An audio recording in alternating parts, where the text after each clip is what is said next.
you giving me permission to slap you? I'm giving you permission to learn. Now touch it. I said to touch it, not to caress it. Ah! You didn't have to be so rough.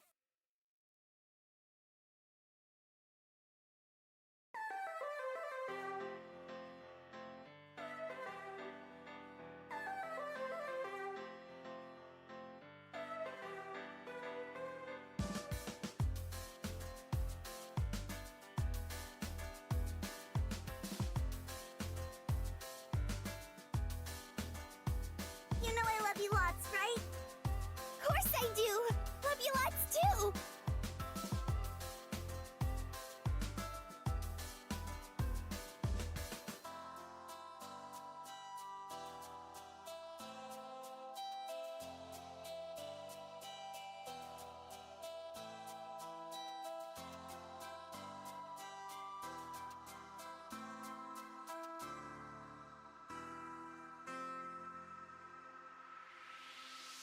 Good morn... Aspen! Good morn... Miho to you.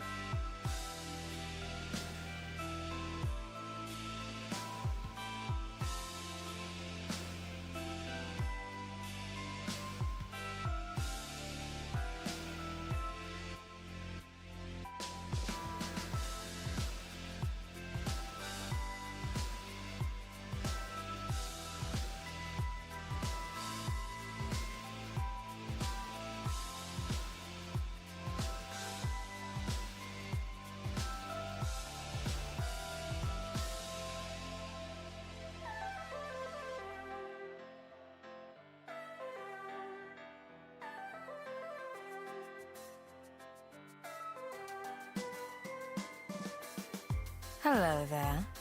May I ask why you're sleeping on the floor?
Hi, Papaya.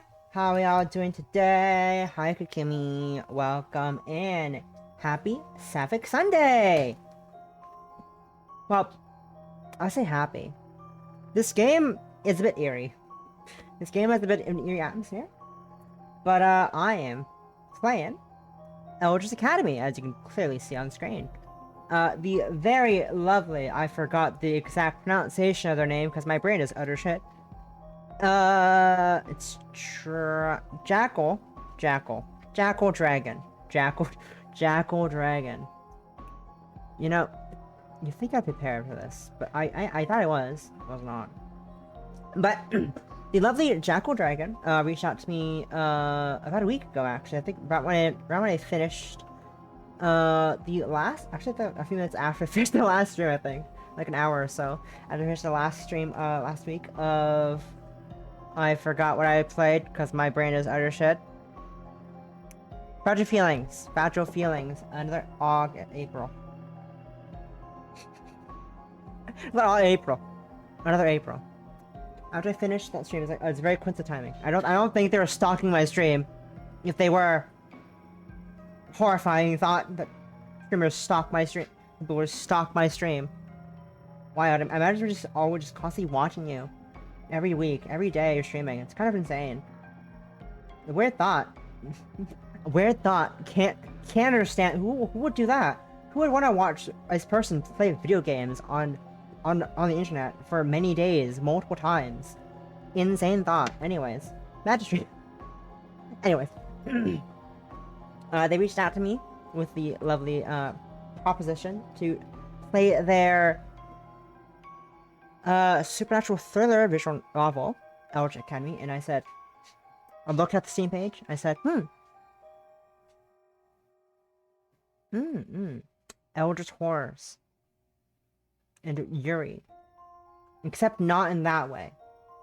I don't think so. Not in the way not in the same way that, Suck for Love, A Day to Die For, was Eldritch Horror Yuri. This one is just this supernatural thriller. The Eldritch horrors are the bad thing, as opposed to the good thing. Into the bad things. And there's Yuri involved with.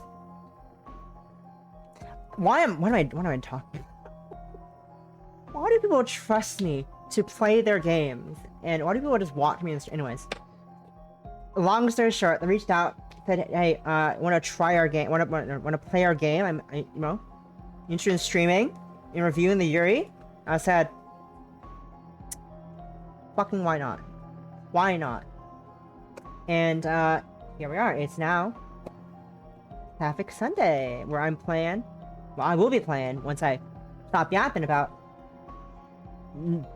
stuff.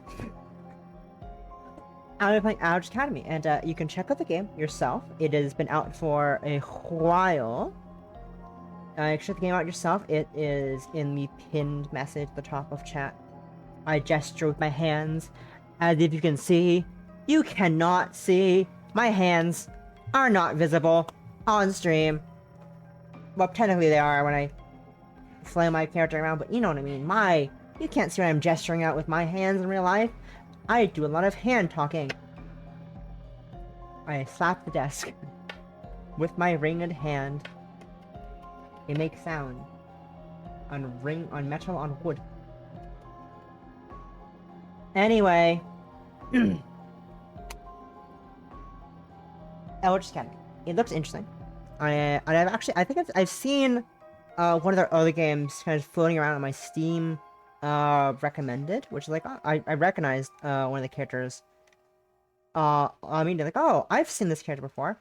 And it's like, oh, okay, interesting. I was like, why do I recognize this character? Goes to the Steam page of Nightshade, which is the people who publish and develop the game. I was like, oh, that's why. What game I talk about? The game I talk about is Life as Designed. I've seen that game pop on my Steam page every now and again. I was like, oh, interesting. More Yuri to add to my playlist eventually. I have a lot of games to play eventually.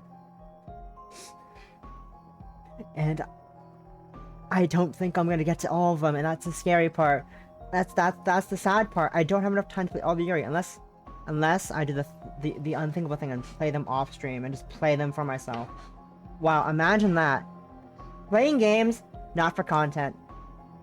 Wild concept. Anyways, I should play the game instead of yapping about playing games, because you're here to watch me play game and read story and not talk about my life. I think, I don't know actually, maybe you are here to in my life, I don't fucking know. I'm gonna shut up now. I'm gonna shut the fuck up now. Well, not really, because then I'd be breaking the rules anyway. Transfer me. Whatever, shut up. Whatever. Moving on. Who am I playing as, actually? Who am I playing as? What voice do I give this person? Whomst am I? I think I know who I am. I think I know. I think. Does this actually tell me who I am? I don't think it tells me who I am on the Steam page. Okay, whatever. Whatever! Anyway, locks phone with hand for some reason. Let me just shut the fuck up and play the game.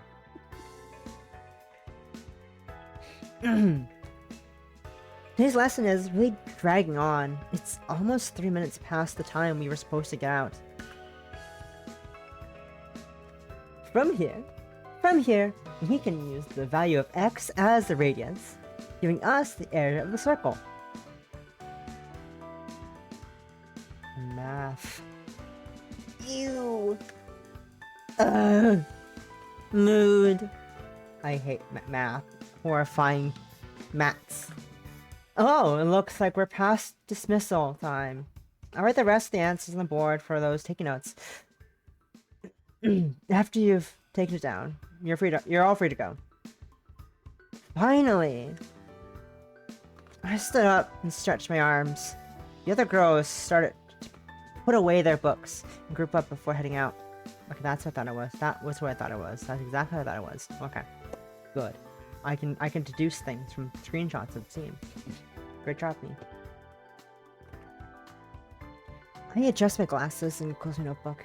I was about to leave the classroom myself when one of my classmates approached me. Hey, Yuri! Jumps can be confusing sometimes, huh? I held back a sigh as Kazumi, the class airhead, called out to me.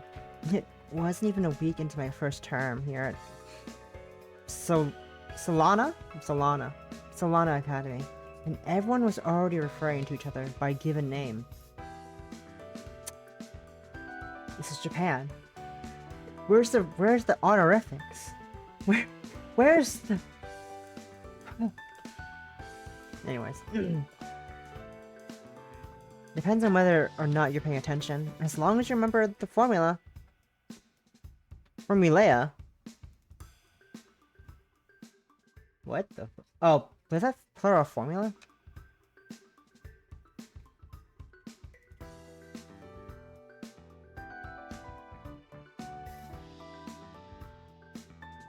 Oh, okay, it is the plural formula. Okay, good to know. Formulea. Don't you remember the formula? It's not that hard. I'm not tapped in the game. Dumbass.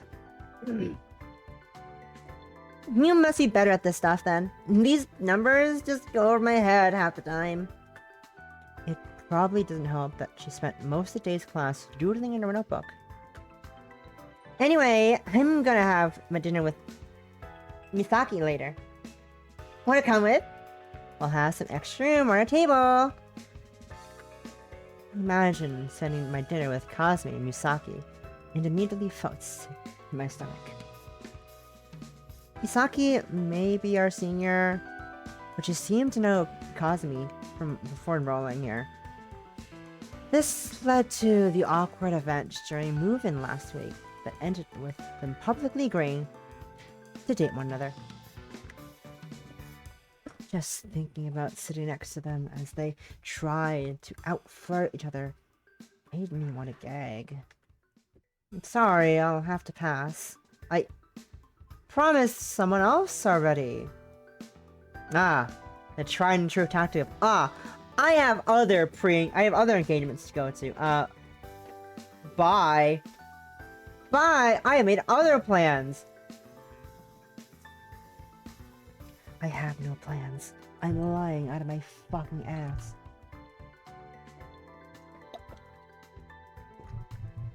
Alright. Well, maybe another time then. See you later, Yui. Yue. Goodbye.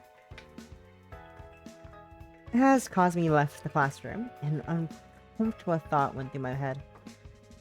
I have to show up to dinner with someone, or Cosme will call me out on it tomorrow. Guess I better find someone who isn't busy this evening. I decided to stop by my dorm room and drop off my book before I went scouting for someone to ask to dinner. I rubbed my forehead and tried to think of someone who wouldn't be too annoying to eat with. There was that one girl that met in the library on move-in day. She seemed pretty quiet, so I wouldn't have to talk if we had nothing to say to each other. If only I knew which floor she lived on. Or at least remembered her name. Cho-fuku-da. Hey, something up? Hey, something up? I'm good at voices. Anyway, I turned around to see Cho, who lived on the same floor as me. Seemed rather tomboyish, which wasn't helped by the fact that she insisted on wearing uniform pants instead of a skirt. Pants are nice. Pants are nice. Also, this is the character I recognized. I recognize this character from the other game. Their other game, goddamn phone, be right back.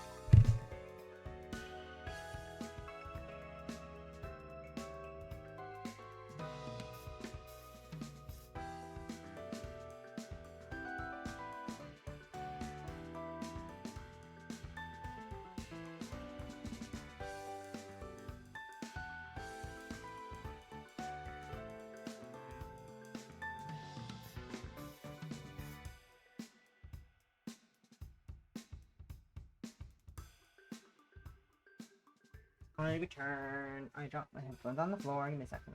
Put it back on. Here we go.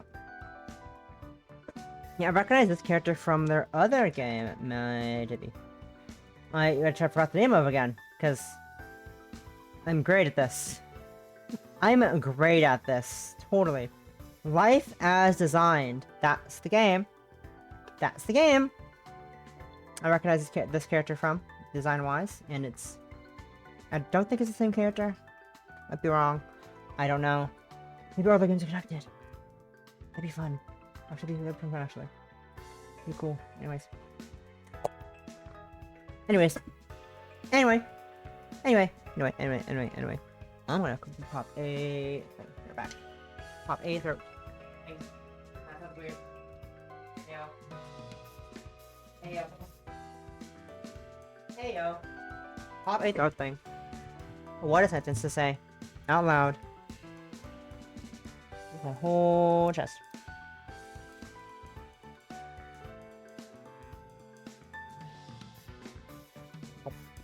Oh, chocolate. Yeah, it's Christmas.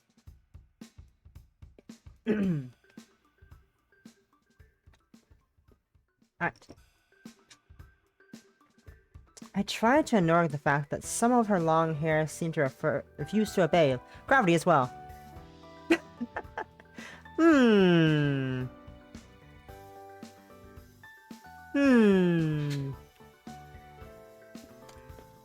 Something about her rubbed me off the wrong way. So I generally try to avoid her if eating with her would let me keep a distance from Cosme but if eating with her would let me keep distance from Cosme and Misaki... Hey Cho? How was the day been so far? Cho shrugged and sighed. It's going. It's going. Geometry directly on beyond relief, though. Now, I think even Miss Fujikawa just wanted the class to be over. Wanted the class over with. That class did test the limits of my patience. Well, at least it's now over. It's over now. I have some manga I wanted to catch up on, so I'll probably head over to the library for a bit. Cho was about to turn to leave, but I took a step in the direction to keep her attention. Actually, what are your plans for dinner? Have room for one more? Cho with the back of her neck and smirked a bit, which didn't really put me at ease. You actually want to eat with me? I thought you told me a few days ago that you would rather eat alone. Well, you see, did you piss someone off? I sighed, adjusted my glasses. That's ridiculous. I was just asking. I have to talk to the other girls I was going to eat with. Don't want to bring someone in uninvited. Words. Talking. Pronunciation. It's just dinner. You have a secret club or something? No, but one of the girls tends to be quiet. She might not want someone else to eat with us. If she's fine with it, then sure. You can join us. Why does this have to be so complicated? I'm just asking to sit next to you while I eat. Alright. Can we talk to the other girls then? Sure thing. I'm sure at least one of them will be at the library, so head over there and you can see my manga if they're late. We'll see. Wanna fight a manga? Wanna fight a manga? Wanna fight a manga? Yue? Manga's pretty cool. I'm a big fan of manga. Heck yeah. Anyways. I followed Cho to the library, hoping that her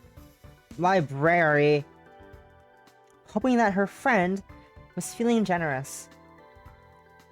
Sorry, I have to say, I unrelated, partially.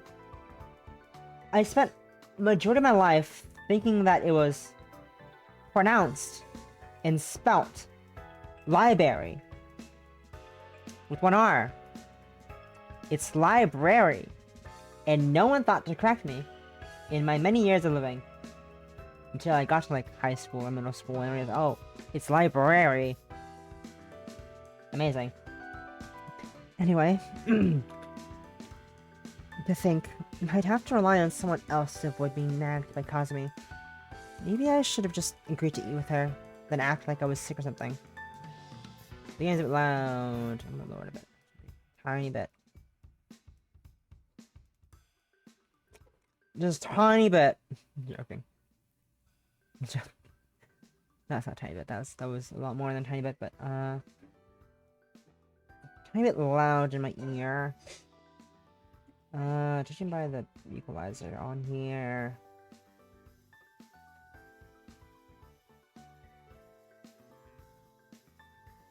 I think I put it where it was before. I think I just put it back to where it was before.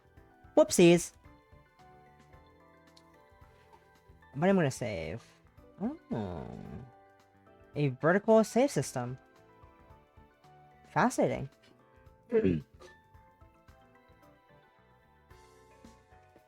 How do I know these girls aren't going to do the very thing I'm avoiding Cosme for?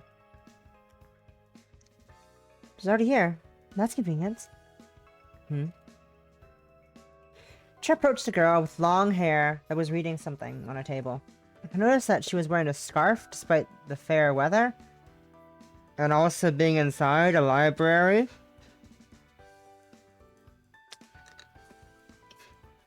Hey again, Kagami. Hey again, Kagami. How's it going? Kagami? That name sounds familiar. Good afternoon, Joe. My day has been acceptable so far. How have you been? Geometry sort of pulled the whole day down, but at least it's over with. By the way, my classmate Yue was wondering if she could eat with us. It took me a moment, but I remember where I heard Kagami from. On movement day, Kagami was the girl I met in the library. Between all the other people I had met that day, she was actually bearable. That's a horrifying death stare. Where's light in your eyes, ma'am? Ma'am, where are lights in your eyes? She also seemed really informal, using fancy language and excessive honorifics. Now that everyone was acting so familiar with each other, maybe she won't call me. Good afternoon, Miss Yuri. I guess that honorific is here to stay for now. You met? Kagami nodded, putting her book down. Miss Yui and I spoke briefly on the move-in day. Yeah. Yeah, not once. Since, though. Not scoring high on communication there, Yui. Commitment, Yui. Not commitment, Yui. Whatever. Kagami was from a different homeroom, and we didn't share a club or anything. Why would I need to keep in contact?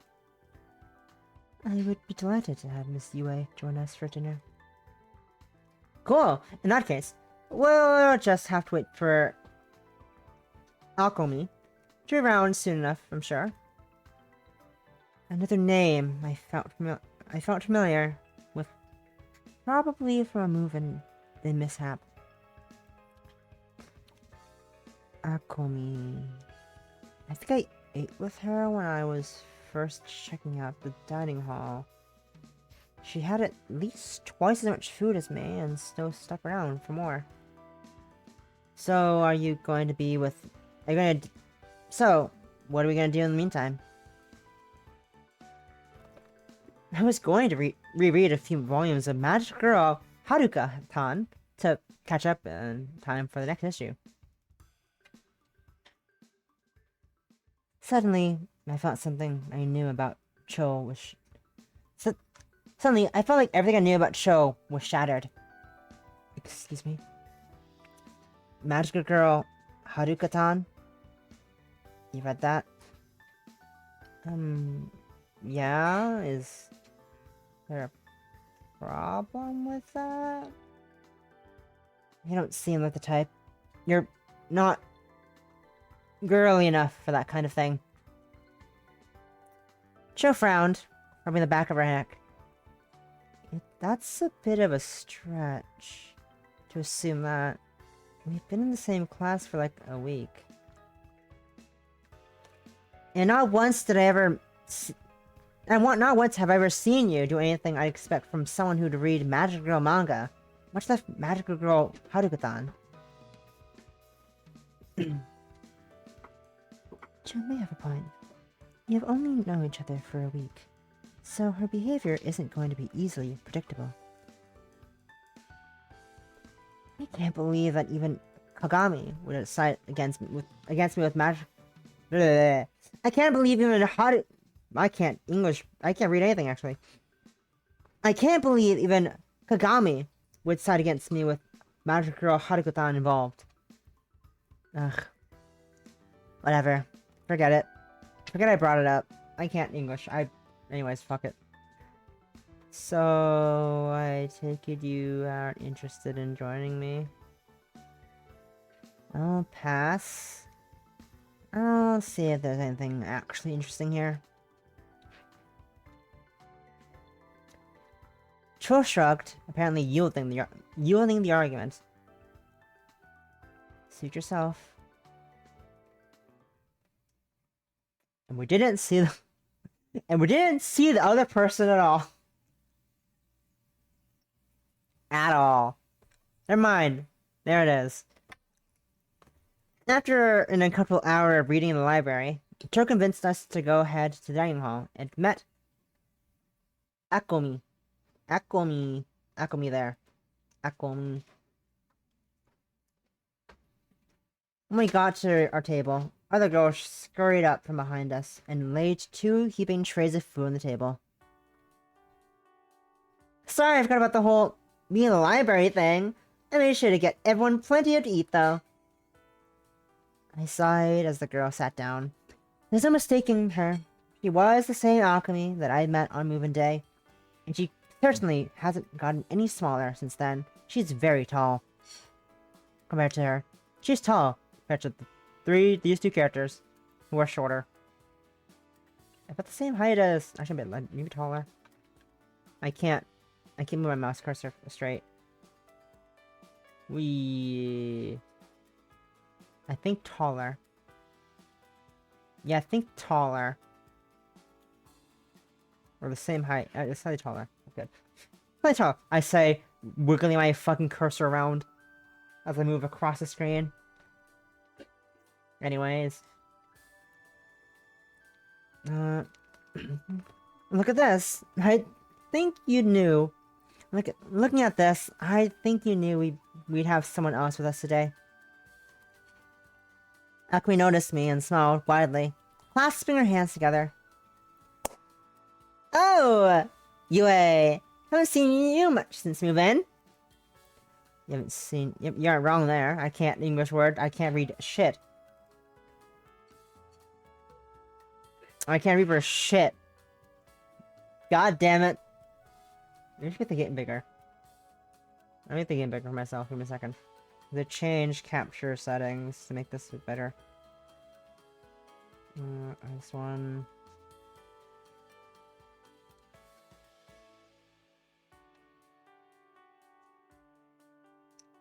Making the game bigger.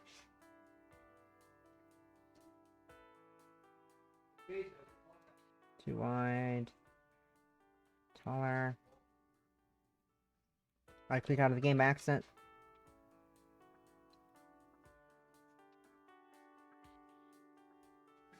Okay, there we go.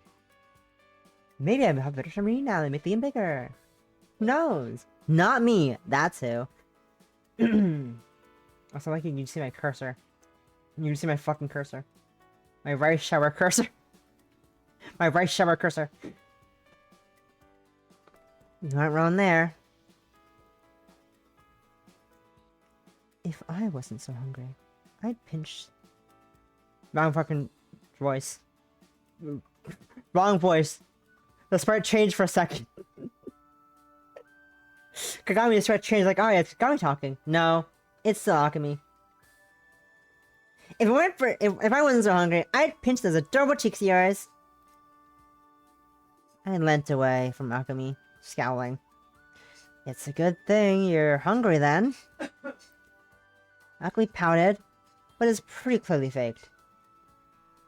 I might have to withhold your share until you let me tickle you if you're going to be like that. I sighed and shook my head, looking away. Don't scare her away, Akumi. Alright! You're safe for today, Yui. How kind of you. Did she always have to be like this? Does she always have to be like this? Maybe I'd have been better off with Kazumi and Misaki. At least with them, I wouldn't be the one being flirted with. Miss Yui, may I ask why you decided to eat with us today? Oh, well, you see... I was trying to come up with a way to explain the situation when Cho butted in. Kazi from our other class always seems nearby when you go to the dining hall. Did she have a fight? I sighed and touched my glasses in annoyance. Trust me, that's not by choice. And no, I didn't get into a fight with anybody. With anyone. I just told Cosme that I made plans with someone, and so I can't be seen alone today, or she'll pester me about it tomorrow. The girls all looked at each other. Cho and Kazumi were hard to read from their neutral expressions, but even Akumi suddenly seemed really serious. Then all of a sudden, they all started snickering. Even Kagami smirked a little. Wow, is this elementary school all over again? You could have just told her you weren't interested. Miss Yui, you make things more complicated than they have to be. I sighed, and slouched to my seat. Laugh it up! You haven't had to sit next to Kazumi and Misaki when they start flirting. But they're so cute together. I'd pay good money to get someone to film what they get up to when they're alone. I'm not sure I'd go that far. Still, you could have just told Kazumi you didn't want to eat with her. I huffed and looked away. Whatever. Kazumi touched her head, looking out past her table. Kazumi and Misaki are here. Huh? I look up and see that Kazumi and Misaki have indeed approached our table when I wasn't looking. Hey, Yui, mind if we sit with you all? Who is talking? Your eye color isn't pink. Who is talking? Your eye color isn't pink. Huh? Your eye colors are green! Or olive green! Both of them are olive green, actually.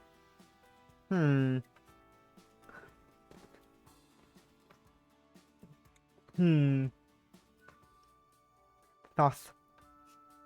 Also, actually, never mind. I was like, also, why is your tie green? But I was, never mind there. Because she's an upperclassman, I think, right? She's a different year. It's an order classman, I think, is what they said. Yeah, I think so. Anyway. A bit late, so our usual spot is already taken. Since you're Cosme's classmate, we thought we'd ask here first. God damn it! Of course! Make some room, Yui! All that effort ended up being completely pointless. I'm still sitting in on Kazumi and Misaki flirting with each other. I just managed to find some company. Concerned. Not bothered. Invested in the tea. Hate to hear. Gay. How long have you two known each other? Kazumi and I have gone to the same schools ever since we were little. I guess it's been about 9 years now? That's right, Misa! You could say we're childhood friends. Yeah? And they were friends. And they were childhood besties. That doesn't explain why you two are so familiar with each other.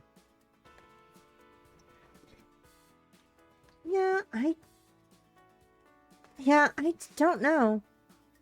I don't know what I'd be like if I hadn't met Kazu. My voice changed. Whoopsies. Oh well. I stared at my food and poked at it a few times, trying to pay as little attention as possible. I didn't want to deal with this today. Hey, what are you doing, Yui? You want to spill your food.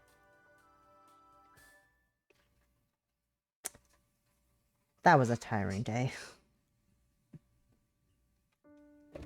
At least I was able to sneak away while they made plans for what they'd do after dinner. Still, I felt exhausted. I didn't expect dinner to take so long. I think I was trapped in the dining hall for almost 2 hours. The fuck? 2 hours? Y'all yapping for 2 hours? Y'all fucking need to eat. What the fuck? Well, it's over now, at least. Might as well get to sleep early today. I quickly took my glasses and uniform. Took off my glasses and uniform before flopping onto my bed, closing my eyes as soon as I felt the pillow beneath my head. Hongshu Mimi, Hongshu Mimi, Hongshu Mimi. Hey, wake up! I jolted upright at the sound of someone pounding at my door. What the hell? The pounding continued, ayo. I looked at my clock. Noting that it was around 3 a.m. Who was still up this early in the morning? Yui, hurry up and get out of there! Get out here! This had better not be a prank.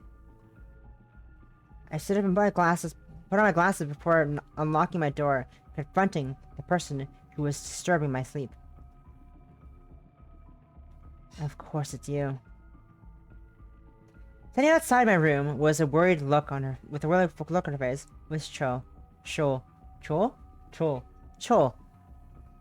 Did you sleep through the emergency announcement? We need to get to the dining hall. What the hell are you talking about? You really did sleep through it, didn't you? Someone attacked the students, and they think the assailant is still on the loose. I felt my chest tighten when those words sunk in. But what? How does that even happen? Who cares? We need to get to the dining hall, like the announcement said. What's wrong with staying in our rooms with the door locked? Look, I don't know much more than you do. All I know is that the announcement said to meet in the dining hall. Damn it. Fine. Let's go already. Rip my beauty sleep. Rip you to sleep. I ain't fucking sleeping apparently. Rip her. Joe and I took off for the dining hall. I started to wish I had put on my uniform or something before leaving my room. But it's too late now. We got to the entrance to the dining hall. A number of girls were staring at something in the middle of the hallway instead of going in. What is everyone staring at? Cho peeked around someone and her eyes went wide. It's... that? Ah! What is it? I shoved past the girl to see what everyone was staring at. It was greeted with a disgusting sight. Lying on the floor was Kazumi, her arm bleeding all over. Misaki and the school nurse, Miss Hirata, were sitting on the edge on either side of her. I can't eat English word good. Is that Kazumi? What the hell is going on? Are those scratch marks? I can't tell from the CG. After looking more closely, I suspected Cho was right. It looked like Kazumi had been scratched by a massive claw. Boop, boop, boop. That's not how I'd expect a knife wound to look, that's for sure.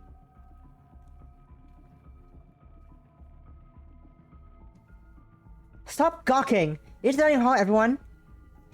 With a few hurried apologies, the crowd around Kazumi began to disperse.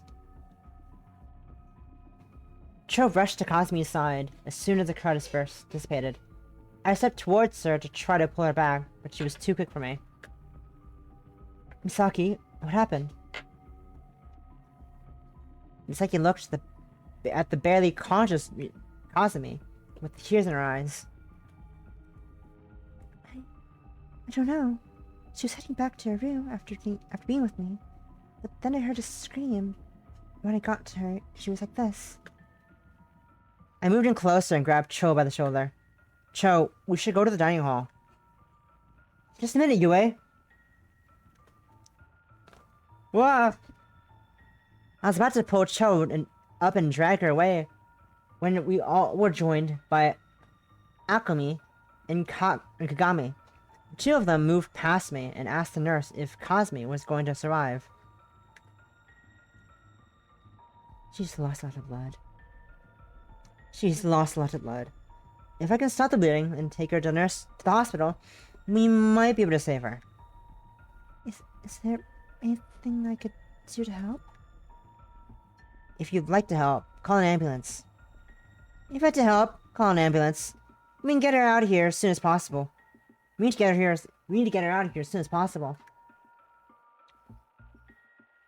What if her attacker's still here? Would it be safe to move her? Miss Fujikawa stepped over to us, pointing towards the dining hall entrance. Hey! You four standing around! Get inside! Didn't you hear that this is an emergency? I got to agree with Miss Fujikawa when Kazumi opened her eyes. Wait. Kazumi? Kazu, you're awake. It came from... It came from... Misaki leaning close to Kazumi, helping Miss Hirata lift her up a bit. It's going to be alright, Kazu. I'm going to call an ambulance. You're going to make it through this. You're going to make it through this. It came from the restricted building. The restricted building? Solana Academy was divided into 3 buildings. One was used for classes and held all the classrooms and a few club rooms. This building, the dorm building, had the rest of the club rooms, personal bedrooms, and dining hall, etc. The 3rd building, the old dorm building, was considered off limits. Students tend to refer to it as the restricted building. Something bad must have happened to it in the past, since the main entrance was sealed with Shinto charms. Shinto charms. Wild. The restricted building is not accessible. The doors are sealed. It was open. That shouldn't be possible. Someone should have noticed if the seals were removed. She was right. It may have been off limits, but the old building was still attached to the classroom building. Anyone who moved between the classroom building and the dorms should have seen the missing or broken seals. There was something else inside too. Something else? What the fuck could it be? A monster?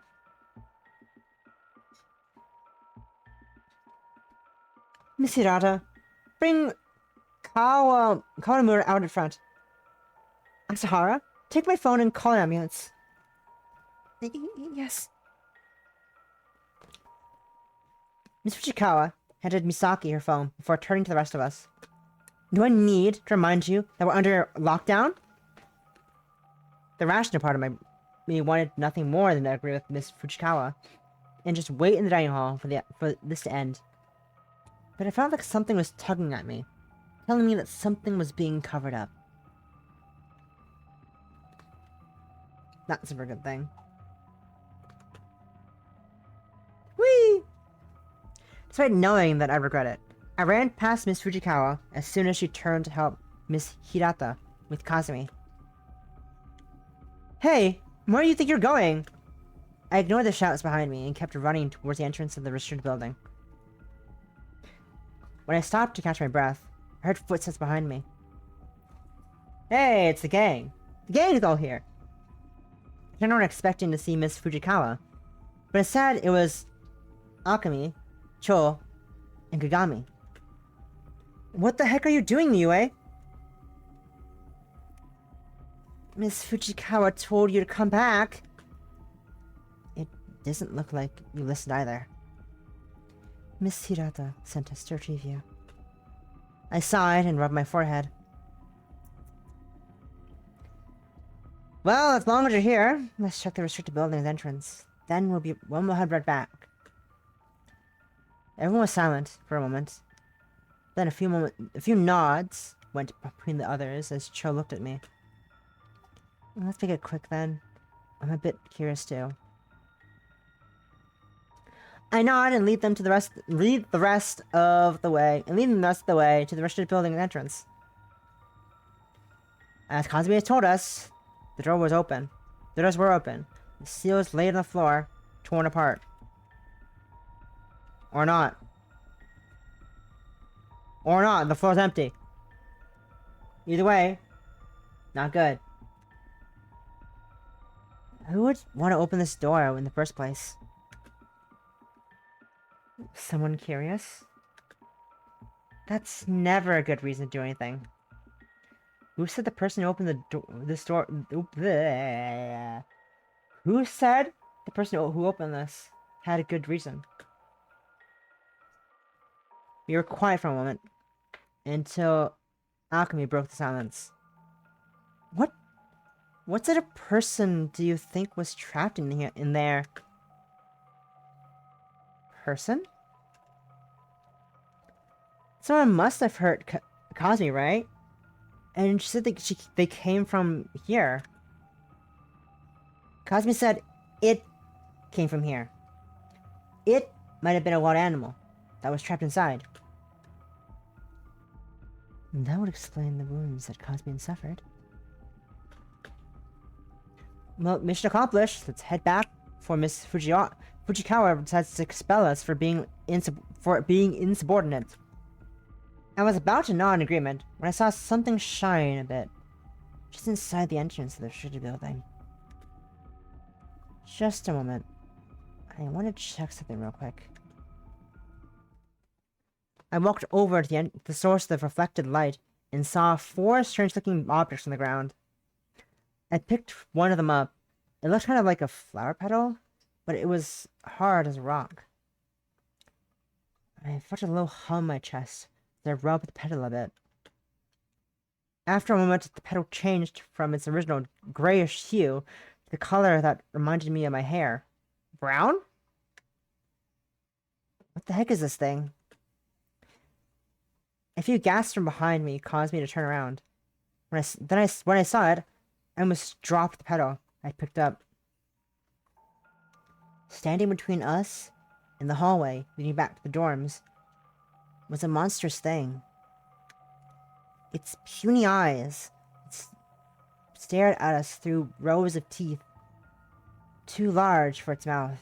Its arms were had massive claws at the ends. They're also bent backwards. But that's less important, apparently. I think we found what attacked Kazumi. Alchemy ran over to me and hugged me tight. Wait, what do we do?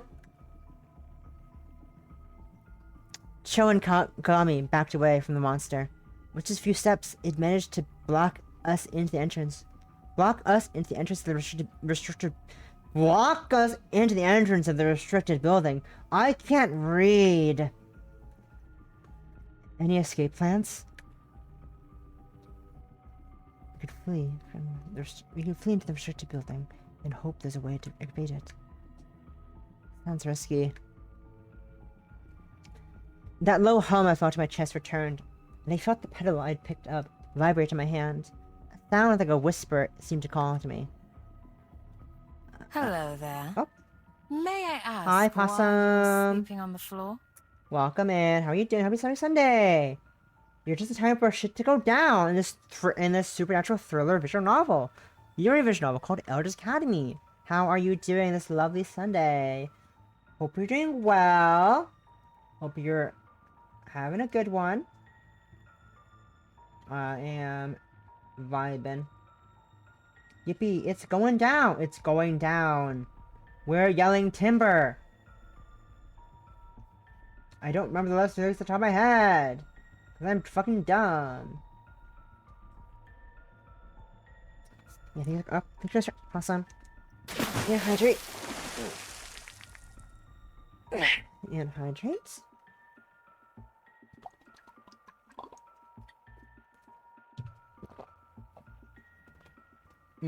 Water. Thank you. Sorry. I was like, I feel like I didn't drink water, but I know I drank water just now. I didn't feel it go down my fucking throat. Hey, yo. Alchemy, could you get off me for a second? Alchemy reluctantly let go of me, and I held up the pedal. That better be about to do something impressive. Without warning, the pedal flashed and started to change. When the transformation was complete, I held a sword in my hand. This might come in handy. The monster roared at me, turning away from the bright flash that came from my petal-turned sword. I moved into a ready stance. How do I know how to fight? I never having fought before. Never mind. It felt natural to me. Okay, sure. This makes sense. This makes sense. Totally. The monster swept at me with one of its claws, but a quick step to the side was all I needed to evade the attack. I retaliated with a cut to the now exposed arm, drawing blood. The creature roared angrily, though it didn't seem fazed. It swung at me again with the other claw, but a quick parry gave me enough time to step out of the way before it struck where I had been standing. Probably confused that neither of its attacks had connected, the monster growled in a low voice and grated its teeth together to make an annoying screech. Satisfied that it knew it couldn't hit me, I decided it was my turn to attack and began to swing my sword at the monster. It held out a claw in a defensive stance, but after the first few hits, it started to lose its footing. After another few, it raised its other claw feebly to hold my sword at bay. It didn't take long before the monster was panting for breath, foregoing defense to swing at me desperately. Without stopping to think about it, I charged and plunged my sword into the monster's chest. The hum in my chest weakened, and the sword dissolved into my hand, leaving only the petal. Taking a breath, I turned to the others and saw them gaping at me. What the hell did you just do? I sighed, motioning towards where the other petals were still lying on the floor. You think I know? I didn't expect a rock shaped like a flower petal to turn into a sword. The other girls walked over to the petals lying on the floor, each taking one. After picking up her petal, Kagami pointed past me. Miss Yui, look behind you. I turned to look behind me to see that the dead monster was fading away into black mist, as if it hadn't really existed at all. The hell? A flash of light came from behind me. Whoa! I turned back to see Akami holding a naginata in her hand, smirking as she tested different ways to grip it. Naginata. A classic. A lovely weapon. What did I just press? Oh, here's my reset camera. Reset tracking, that's what it was. Okay, never good. She held up her petal, and it transformed into a sword. The design was different from mine, and Cho seemed to be holding it in a strange way. If only I could see what she was talking about. My guess is holding a rapier. My guess is choosing out a rapier or a broadsword. Meanwhile, Kagami's petal had somehow separated into two separate knives, which she twirled in her hands for a moment. Whee! Knives! Nothing dangerous about this, twirling knives in my hands. It's the most safest thing in the world. So, anyone know what the hell these things are? No idea. Nope! I have not encountered anything such as this before. I figured as much. These petals are kind of cool. Almost like magic weapons from a fantasy story. I'll bet they could come in handy if more of those things show up. Yeah, but for now, we should close this door and head back. Sounds like a plan to me. We closed the door to the restricted building and started heading back to the dorms. When we got back, we found out that Miss Hirata and Misaki had taken Kazumi outside to wait for the ambulance. The emergency lockdown thing was called off for not long after we got back. Then after a lecture from Miss Fujikawa, we were sent back to our rooms. I was tired from being woken up in the middle of the night, so a lot of the details escaped me. I just remember holding the petal I had found as I went back to sleep. I wonder what it is. Morning came. Ayo. So I got out of bed and got dressed for class as usual. Morning came. After I put on my out uniform and brushed my hair, I took the petal from my desk and rubbed it in my hand for a moment before placing it in my skirt pocket. When I walked into the classroom, everyone was whispering to each other. I got to class with only a few minutes to spare. Miss Fujikawa wasn't in the room yet. I didn't know much of it, I didn't think much of it, and sat down at my seat.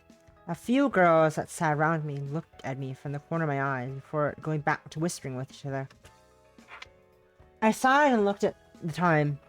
Miss Fujikawa was late. Just as I was about to close my eyes to get some rest, Miss Fujikawa and Cho walked in the classroom together. I looked at Cho's empty desk. I hadn't even noticed that she wasn't here on time. I apologize for the delay.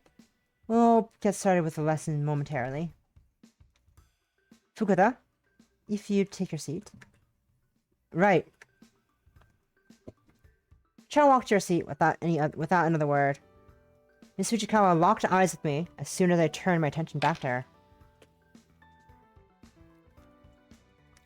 Ishikami, I need to talk with you after class, so don't go anywhere once classes are dismissed. I nodded barely. I nodded, but holding back a groan of annoyance. She was probably so upset I insisted on checking the entrance to the restricted building. Probably would make sense. Who knows? Not me yet. At any rate, class went by as usual. All the girls seemed distracted, but otherwise it was a normal day. Once classes had ended, everyone else started preparing to leave for the day. The whispers from before class resumed as the girls filed out the room. After a few minutes, only Cho and I were left with Miss Fujikawa. Would you two come with me, please? We need to have everyone present before we begin. Are we in trouble? Miss Fujikawa examined me silently for a moment, disapprovingly. I'll explain once we have the other two. With that, Miss Fujikawa motioned for us to follow her. I wanted to ask Cho what was going on, but I decided it would be best to let Miss Fujikawa explain when she was ready. As I suspected what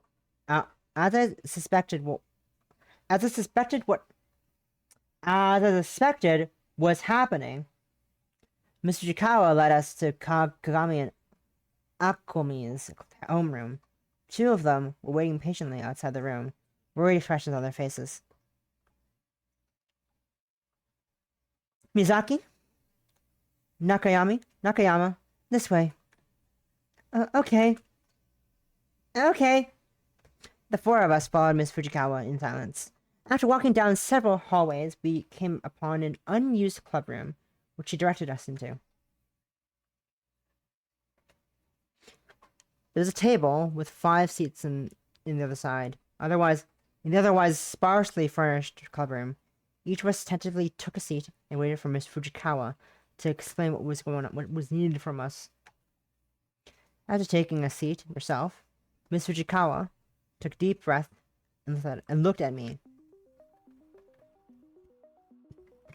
I'm torn to discuss something with you. As much as I'd like to scold you all for disobeying me last night, apparently something much more important has come up. Based on what I learned from Cho this morning, I understand that you girls found some sort of petals? Petals? You mean these things, right? I dug out my petal and held it out to Miss Fujikawa, so Miss Fujikawa could see it. She nodded slowly. Yes, those. Fukuda told me that you four found them just inside the old dorm building's entrance. Is that correct? Yes. I'm sure you've noticed they aren't made of any normal material, and that they have some interesting properties. Like turning into weapons and casting spells. Casting spells? Where the fuck did that come from? We haven't done that yet. Huh? Exactly. Do you know what they are? No, but I did spend some time speaking with Fukuda about those petals this morning. Fukuda, would you explain what was discussed with your friends? Yeah, there's a catch with these things. Turns out once it imprints on someone, you'll know because it changes to your hair color. It can't be used by anyone else. I see. So that's why Miss Fujikawa didn't just ask me to hand over my pedal. Confiscating it does her no good. So, now that we're imprinted on the pedals, only we can use them? But so what? The monsters in the restricted building. Miss Fujikawa said that only we could hurt them. Huh? There's more than one? Yes, and those seals that were torn down, the only thing is keeping them inside, from what I'm told. So now the monsters can leave the old dorms. Wait, if those things are on the loose, why are we still here? Should the school be evacuating? Unless it's only appear at night, for whatever reason. We'll enforce a curfew. But isn't this sort of a big deal? Here's a problem, yes, but it's not. Well, it's not one the school was unaware of, apparently. Administration suspected that the seals would fail eventually. Wait, you knew about these things? Me personally.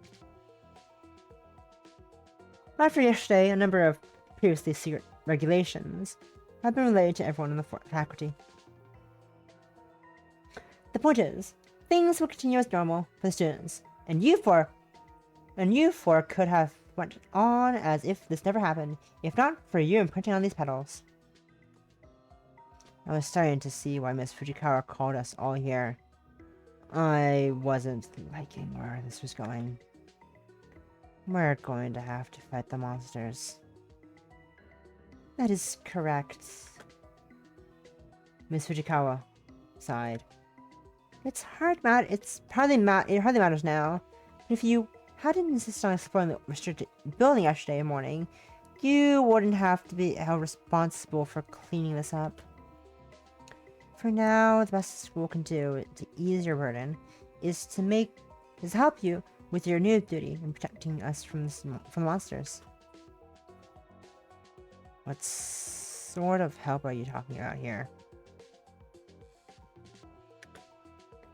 Well, since you're four are the only ones that can kill these monsters, you're exempt from the new evening curfew, and may occasionally skip morning classes for some extra rest. That sounds fair. Yeah, what else? Since you'll likely need a place to meet, you four are going to be granted the use of this club room.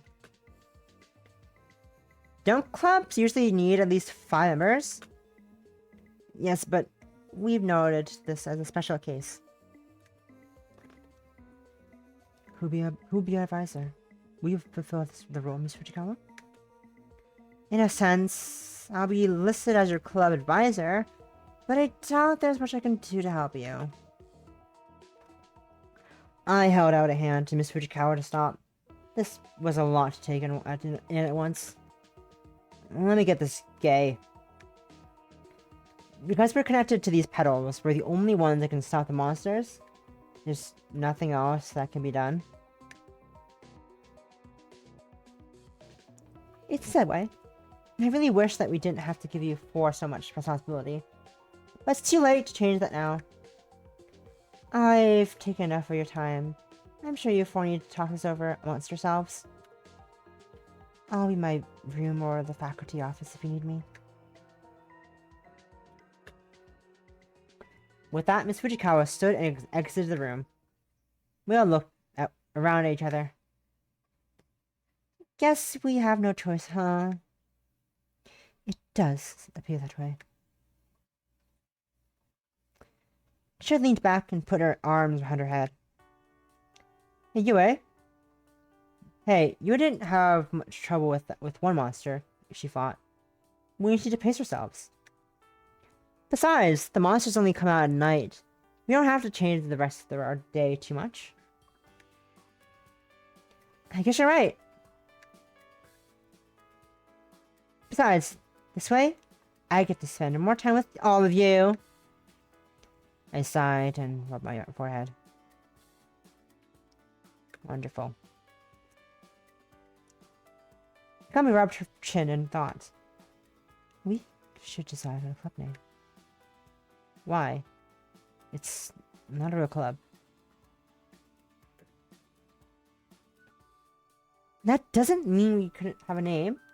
Let's come up with something.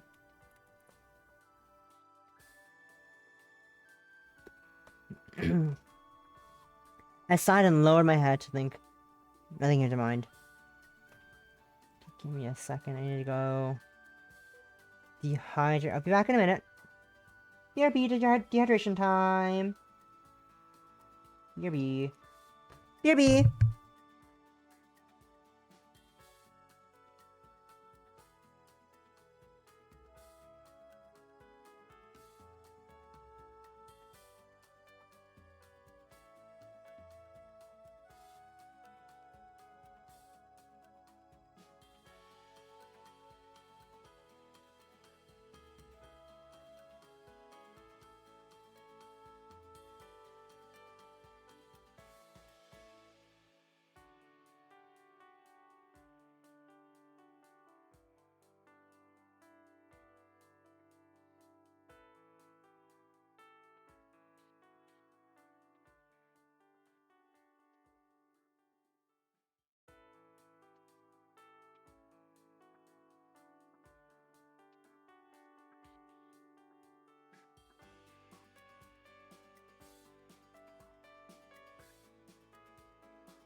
And I'm back.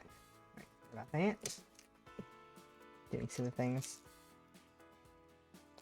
I'm not getting juice. I'm not getting a box of tea. A tea box.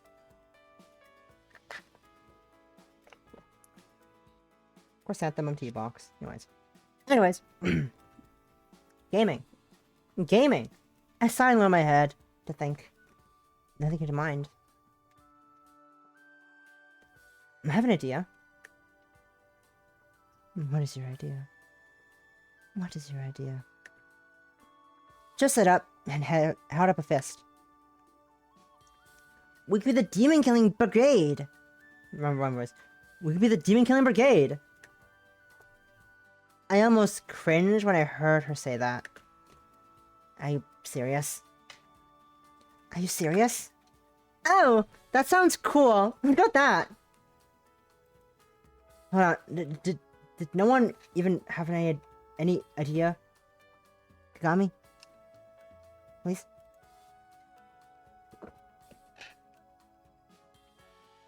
I am amended. I am amendable to Cho's idea. Non-voice. Again. I am amendable to Cho's idea. I did not come up with any suggestions of my own. What about you, Yue? We just need you to make it we just need you to make it a unanimous decision. I sighed and resisted the urge to bury my face in my hands. Why Demon Killing Brigade? Well, we're fighting monsters, right? So we're like demon hunters. And brigade just sounds cool. This is from the Magical Girl fangirl. Some magical girls fight too. We're not much different with these transforming petals things. I grumbled, wishing that Cho had come up with something else for a club name. Fine, but I'm only going to call it the DKB. Don't expect me to say the full name out loud. Cool. Cool. Let's write it down so we can give the name to Miss Fujikawa when we see her next. Which is probably tomorrow, in class. Odds are, that's going to be when is going to see her again. I stood up and indicated the empty club room we were in.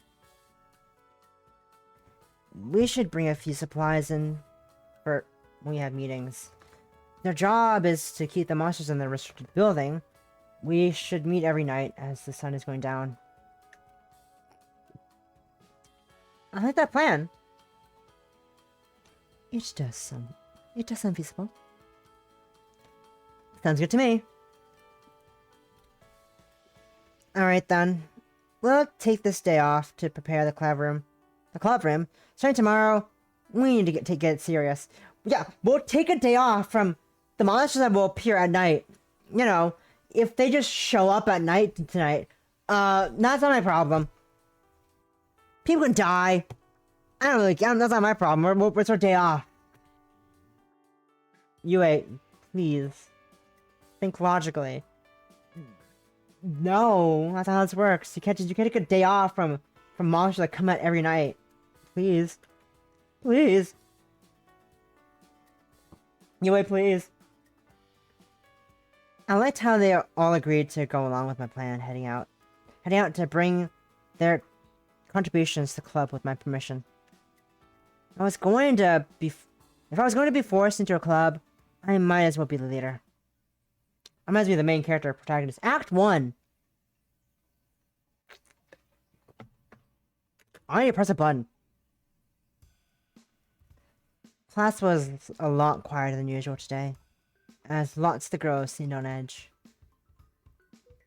Prelude, the GKB. Act 1. School life continues. Not that I blame them, with the monsters getting loose and all. I wonder how much we're allowed to tell people outside the school about this. Probably not. Anyone. At all. I suspect that even if anyone told their families about this, the faculty would give them some bullshit about how there are no monsters, that it was a prank or something. Sadly enough, I'd believe that story if I hadn't seen that monster. Hello, phone. What are you yelling for? Ah, it's my friend Mina replying to me on Twitter about just eat the carrots, consume them. Consume the carrots, Mina. Consume the carrots. Only thing you need to do. Most logical decision. Consume carrots. I sighed at that thought and tried to focus on the lesson. Keyword is tried. Once class ended, we walked through the hallway slowly. I walked through the hallway slowly. I had plenty of time before I'd need to meet with the DKB and prepare to fight the monsters, but I didn't really have any plans for that time. So I found myself in the club room with the others, who all brought something to do. Despite how excited they had been when we were told we had a club room to work with, it seemed like no one was really ready to try to invite anyone else to do something with them.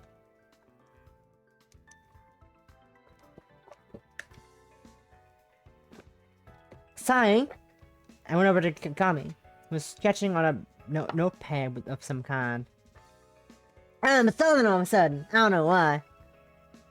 What are you drawing? Kagami glanced up for a moment, then resumed drawing. That monster we saw, the one that hurt Kazumi, gave me an idea for something. An idea for what? Kept drawing, and the sound coming from her being the sound of her pencil against the paper. I was about to give up and walk away when she turned the notepad around, showing me a sketch of some kind of monster or animal drawn with basic shapes. This is what I've accomplished so far. It mostly just looks like a collection of shapes right now. Is that how you're supposed to do it? It becomes easier to create a complex shape by first breaking it down into simpler shapes. This is what I've learned from studying art. Art tips in my thriller Supernatural Yuri game. What a time to be alive. I see. I took a closer look, trying to figure out what the thing would look like when finished. It certainly has teeth like that thing we saw. But why do you want to draw something like that in the first place? Yami frowned, and I noticed that her eyes seemed dull, almost like not enough light was reflected in them. You notice that? I noticed that when I first saw her. I suspect it will fit right in with the tone of my project I'm intending to use it for. What kind of project do you mean? Gummy played with her scarf for a moment, then took a breath and looked up at me. It may be best to demonstrate to you directly. May I show you the finished product when it is ready? Oh, sure, I'll take a look. What is your project? A comic or something? I'll let you finish the sketch then. Good luck. You have my thanks, Miss Yue. Alright! I'm gonna have to have a hard time getting used to that. Miss Yue! Yep. I turned away from Kagami. Let her what the other two were brought with them. On one side, I saw Akami, setting up her laptop with a DVD player. She winked and waved at me when she saw me looking away. Huh? On the other side, I saw Cho reading something. Comics or manga by the looks of it. I should probably hang out with one of them. But which one? Our first choice. We've brought our first choice. Let's see what Cho is reading about. So why not? I walked over to where Cho was sitting and pulled up a chair. What is the Not a Tomboy reading? You're really upset about that, aren't you?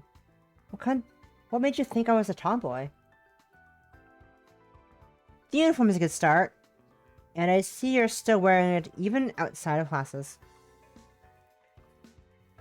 Well, I ended up repurposing a lot of my other uniforms, so this is the only one I have that's still normal. Cosplayer? What does that mean? She bit her lip, waving the topic away. Cosplay? Cosplay? Cosplay? Cosplay? Cosplay? Cosplay? I know what you are. Nothing. You said you wanted to know what I was reading. She held up the book she was reading, and I sighed. Magical Girl Harutan. It's like I can't escape that hell.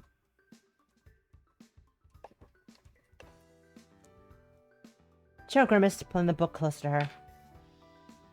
her. Is there a reason why you hate Harukatan so much? I think you had that reaction earlier, too. I looked at the floor and clenched my hands to fists, recalling my history with that series. Trauma. Trauma with manga. Wow. It's just not a good series. I like it. A recollection of a time when my mom made me wear an uniform from the series came to mind, and I grit my teeth in response. Forced cosplay by a parent. Oh no! It's just... nothing even happens in it. It's just an excuse after excuse to get Harutan to wear fancy dresses. The first book is about some sort of monster that wants to make everyone look boring. But then they disappear and no one acknowledges it? I don't even remember the plot after that. It's just an excuse to ogle fancy dresses. None of the characters are even that interesting. I'm almost glad the anime adaptation got cancelled. It would have been a waste of time and money to animate that mess. I realized I was starting to raise my voice and I panicked as I glanced over where the others were. But Kagami and Alchemy seemed too interested in whatever Alchemy was watching to respond to my rant. Looking back at Cho, I saw that she was slowly putting her book onto the table. Bad experience with it, huh? Yeah. My mom made me read it when it first came out. Sorry. Cho sighed, playing with her hair and keeping her eyes averted from me. Well, what do you read then? At least manga-wise. I went over a few things in my head, trying to figure out what would be worth bringing up.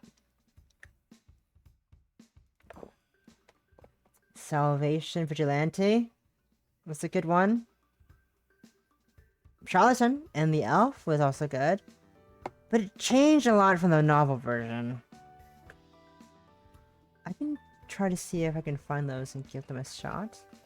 Maybe I'll be able to figure out where we have in common interest from there. Maybe.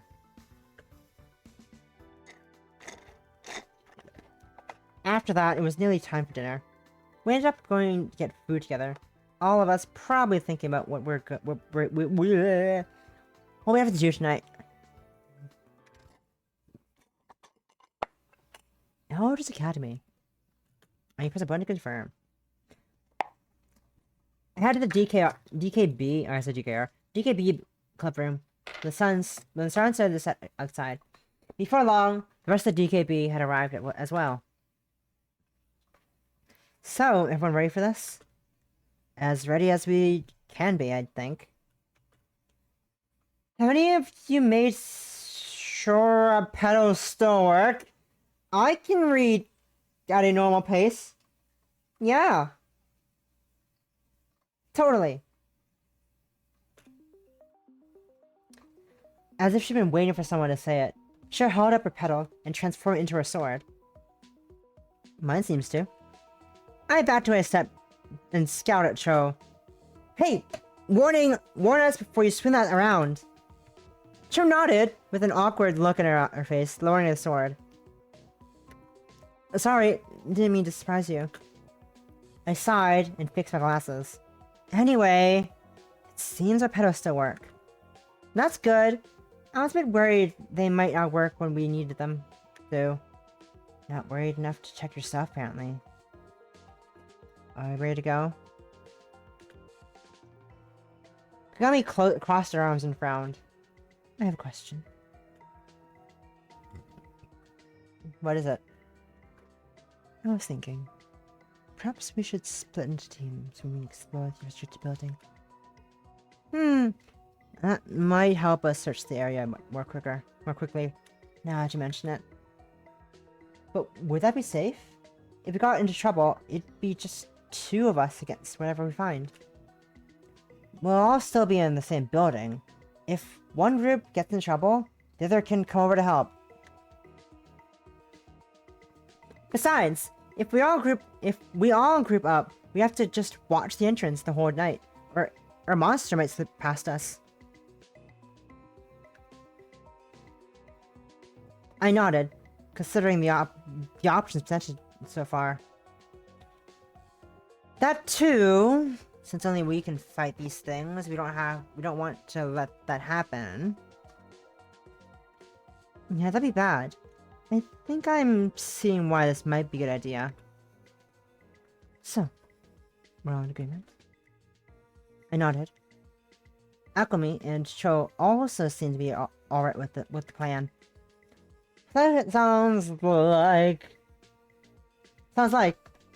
Kagami, I'm thinking we should partner up. That sounds acceptable to me. So that means I get Cho then? Cho, right? If that's how you want to put it. Well, be careful in there. You should be careful too. In we go! What could go wrong in this abandoned fucking building in school? Gami and I left the DKB club room and headed to the restricted building ahead of the others. The dark hallways were empty when we arrived, but I knew better than to take chances after seeing what happened to Kazumi.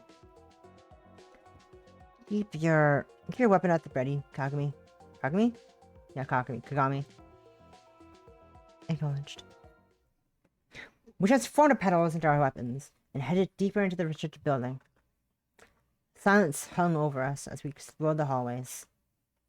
After a half hour or so passed, I started to tense up from the anticipation, nearly jumping at Kagami's footsteps a few times. Footsteps. Have you seen anything, Miss Yui? No, nothing yet. Kagami crossed her arms and closed her eyes. Perhaps we should rely on more than just our sight to locate the monsters then. That's a good point. Could probably hear these things long before we can see them. Kagami seemed to be about to say something when the tapping sound broke the silence. Do you hear that? Yeah. We both stood still for a moment, but the tapping stopped.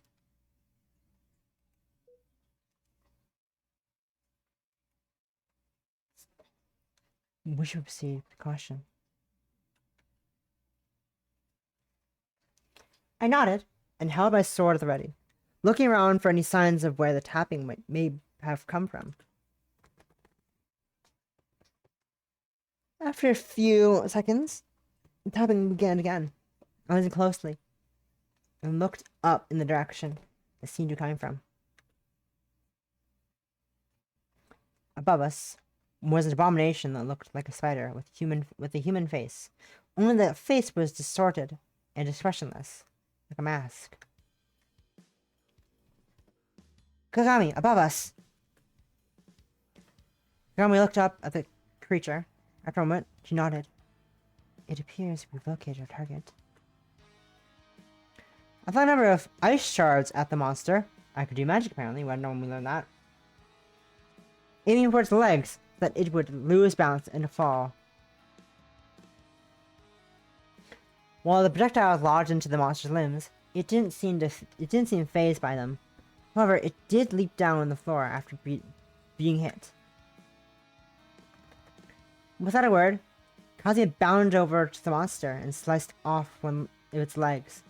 Using both of her knives as if they were scissors.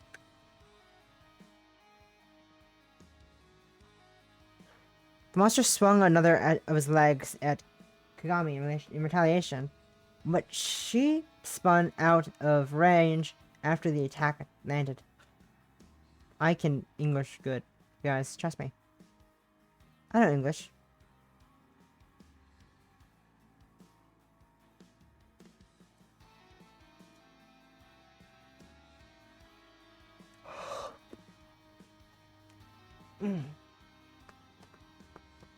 Sorry, I don't think I got much sleep last night. My eyes are fucking tired a bit, but that's probably normal.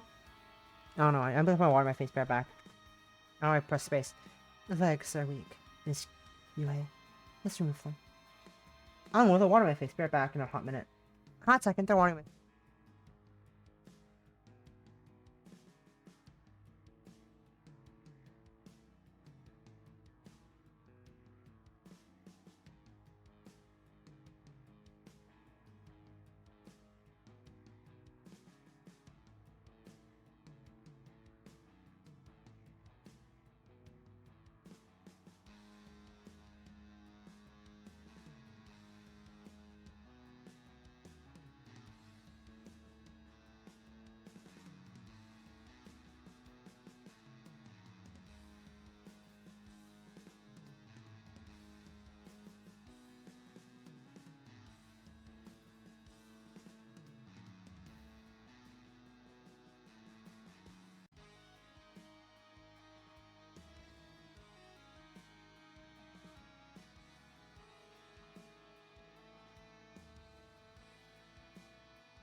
I'm back. I want to dehydrate as well. I do have water in my face. Alright. I'm not talking. Don't turn my mic was on mute. I'm not talking nothingness. Law. And where's the button? There we are. Let's weak, Miss Yui. Let's remove them. Good idea. I ran at the monster and froze its front legs on the floor before it raised them to strike. Once it was close enough to attack, I hacked off one of the frozen legs. The monster squirmed as it tried to free its legs to counter, but it wasn't quite strong enough to break the ice, encasing its limbs. I know they kind of explained. They mentioned that you can cast magic over them, but they also never showed us learning that they could do magic in the first place. In the first encounter. So, like, a small nitpick. They never showed magic being learned to be usable. They just mentioned it randomly. It's like, oh, we can use magic apparently. Small thing. Small nitpick. You didn't explain that they could use magic. They didn't learn their magic in the first night. Anyways. So, their proficiency in magic is interesting.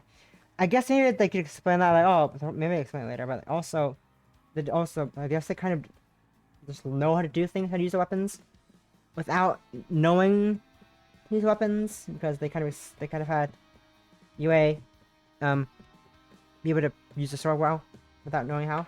Anyways. Nitpicks! Moving on! Gaming! Gaming! Kagami and I continued lopping off a monster's legs until it was only a torso and head.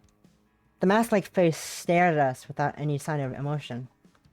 I noticed that the monster wasn't fading away, despite missing all its limbs, and I was about to step forward to perform the killing blow when Kagami stepped over to the monster.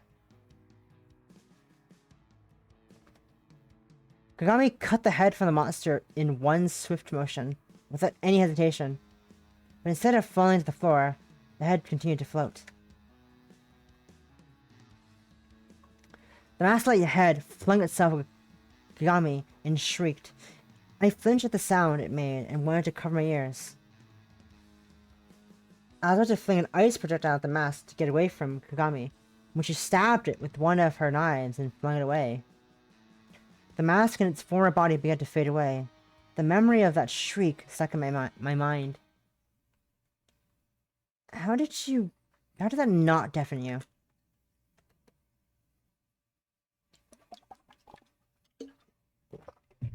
Kagami looked at me and frowned. It was painful to hear from up close, but it would have been worse if I had not reacted quickly.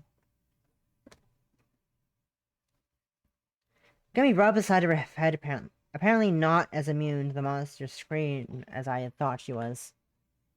We should keep in mind that we must destroy the head of that monster to kill it. If we see it again, we do not want to repeat of tonight. Yeah, no kidding.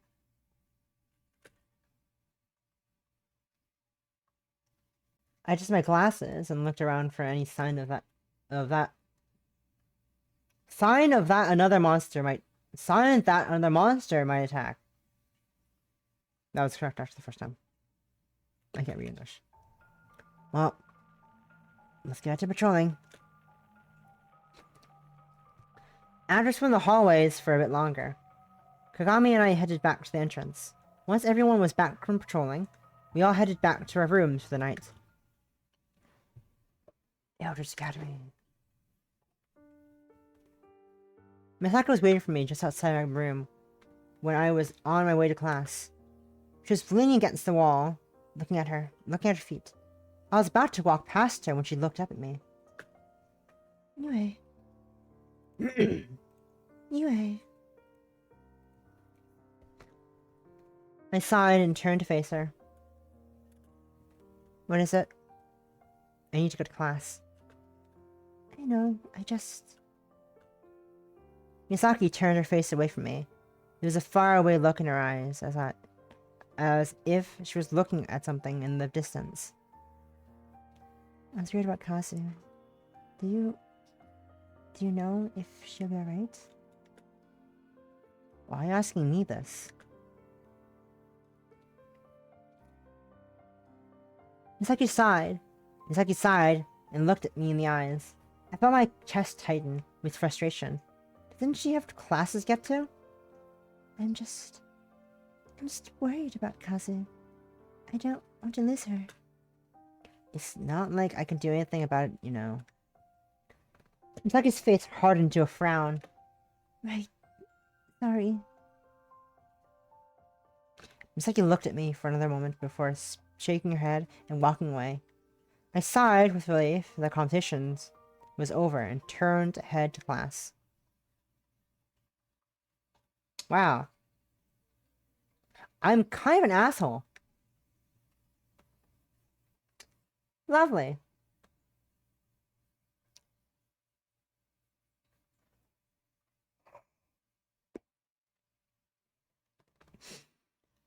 At Alchemy's request, we all met in the club room just a little bit ahead of time. A little bit ahead of the time we had originally agreed to hold meetings. Cage. Once everyone was present, Akumi stood up. So, we've been making sure no monsters get the rest of the school for a day, but we still don't know how many monsters there are, right? That's right. We don't know how long it would take to clear out the restricted building at it. That's right. How will we determine the number of monsters remaining? They don't appear during the daytime. Alchemy nodded, frowning. That's the thing. How do we know that the monsters aren't created when the sun sets? Maybe we'll be fighting these things forever until we find out why they keep showing up. So, what you're saying is, there might be something that creates these monsters that unless we deal with it, the monsters might keep coming? Yeah! Like, a monster spawner or something. Joe sighed and shrugged. I've heard of Stranger Things, the show, and it's not like these monsters are like anything we expected.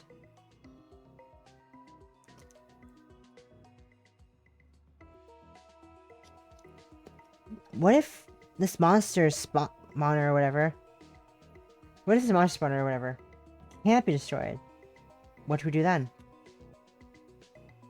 We could seal the restricted building shut like it was before. That's true.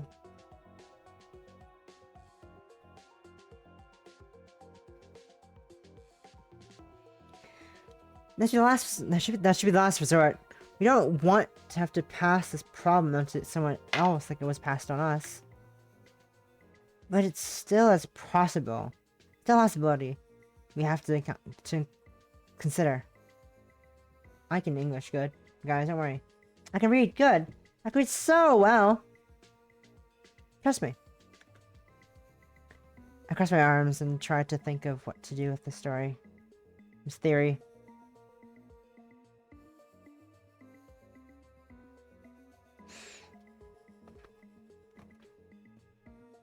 We should start exploring the research building during the daytime, when we don't have to deal with the monsters. The others nodded, looking around at each other. That is a sound idea. Sound plan.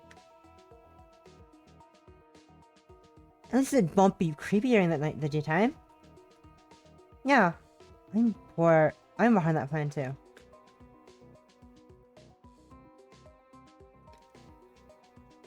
Good. We'll start tomorrow. For tonight, let's just deal with any monsters we find.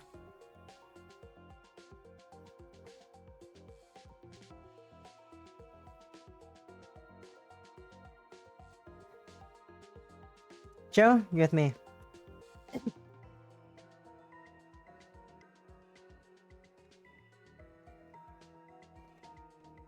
Got it.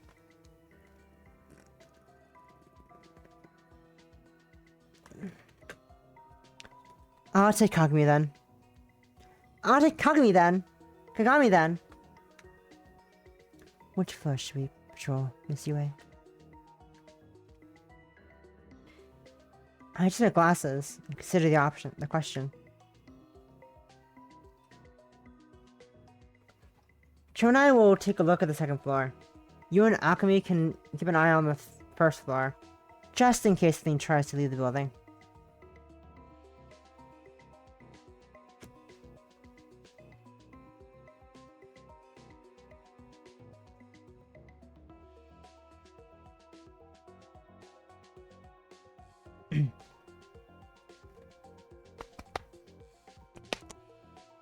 God damn it.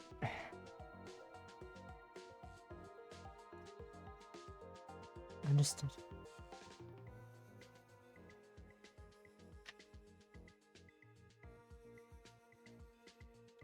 We should get going. We don't have anything to slip. We don't want anything to slip by while we're still here.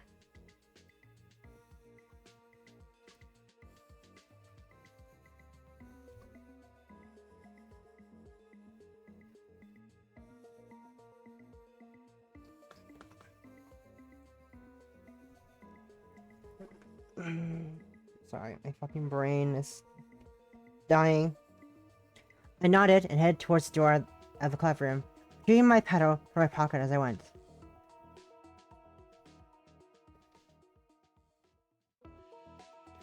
After climbing to the second floor of the restricted building, Cho and I transformed our pedals into weapons and began patrolling the hallways. We explored in silence for a few minutes, but eventually Cho seemed unable to keep quiet. So, Yue, do you think Akumi is right? There's some sort of monster spawner that's taking more of these things?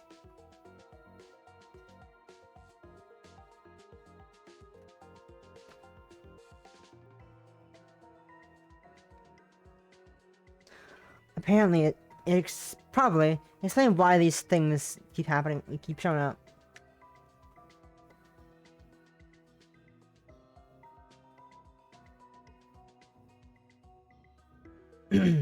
Cho had a hand through her hair and looked down in the hallway.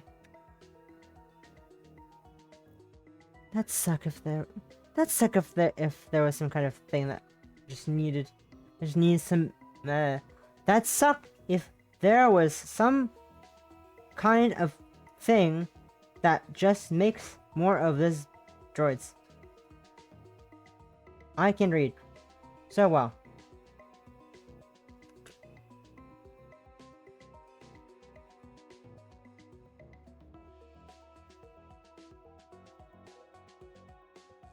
Let me save.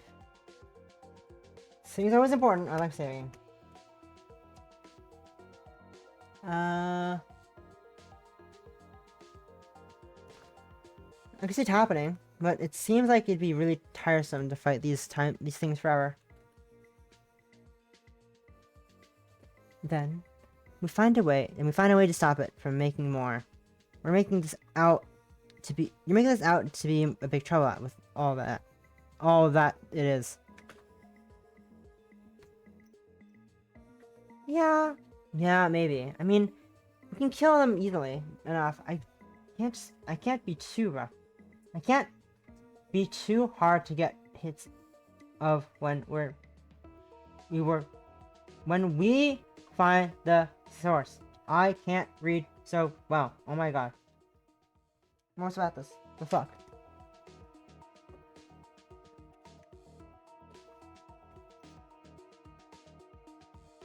The conversation dwindled from there, and I nearly signed with the relief that Cho had happened. Stop begging me. I can't English good. Oh my god, God. My life was short-lived, however. My leaf was short-lived, however. I hear something.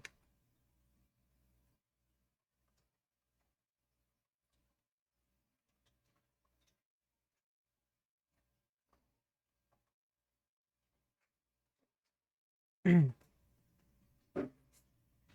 sorry. I stared at her. I stared at what Cho had heard, and I could eventually make out puffs and growls. It's strange to hear. I had a finger to tell Cho to stay quiet and approached the source of the noise. The sounds were coming from behind a closed bedroom door.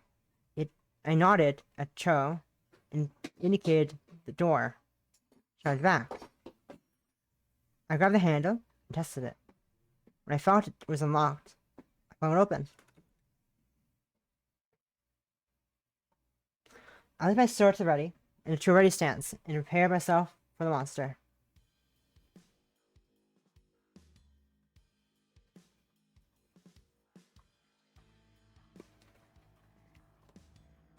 The creature appeared to be some sort of dog or wolf. Sorry. A creature that appeared to be some sort of dog or wolf got on its feet and bared its teeth at me. I noticed that after a month, that huge spikes protruding on from its what? Fur.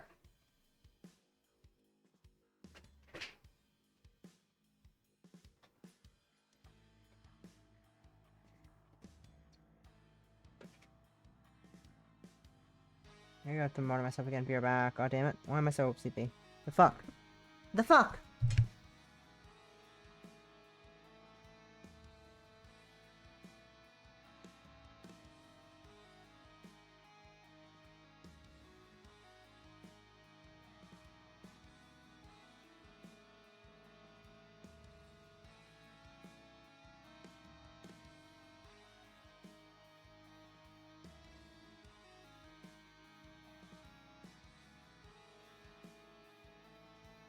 I'm tired, but I also want to try to get as done as possible. I got time limits. I got things to do in the coming weeks. I got obligations. I can't take too long on this. Beast jumped at me while I was looking at its spikes. I barely conjured a wall of ice quickly enough to block its attack. Treasure scattered on the floor, and the wolf lunged at me again, grabbing my sword in its mouth. Wolf mentioned.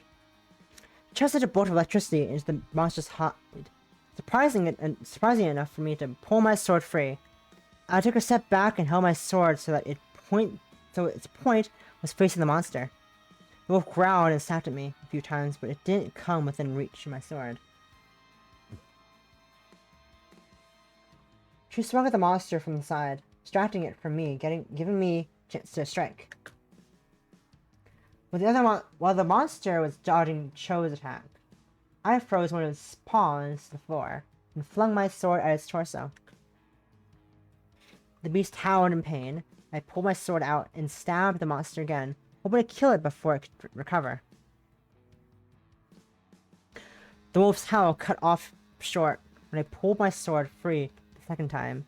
It flopped to the side.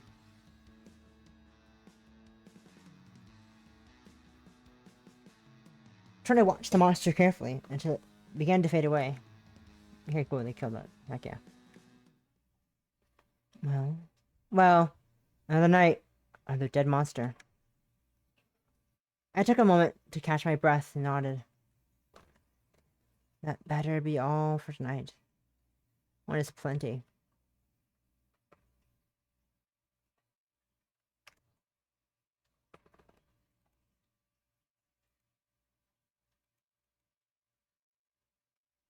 I might have to agree with you on that.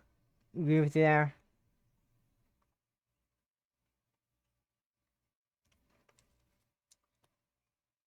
No, this is not anything I can watch. Give me a second, this one. Yes.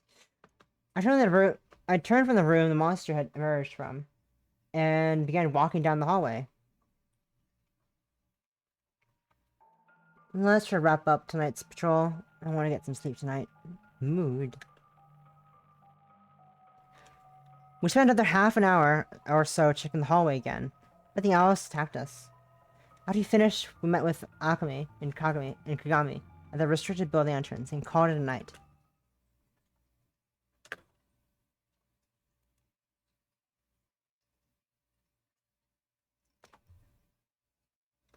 After breakfast, I headed straight to the entrance of the restricted building. So there was no classes today. Since there was no class today, all the others were waiting for me when I got there. It's also creepy in the daytime, in the daylight. It does appear less ominous this way. I pulled my pedal out of my pocket and gripped it tightly. Don't forget that this place is dangerous. Keep your pedals ready in case something happens. Got it. We ready to go in? Let's do it. Let's do it.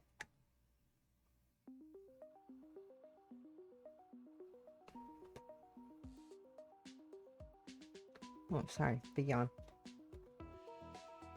We all set foot inside the restricted building and began to search the hallways for any clues about where the monsters appeared from. It was significantly easier to explore the building while there was still a hint of daylight filtered in through the boarded windows. The lack of monsters trying to kill us was a nice bonus.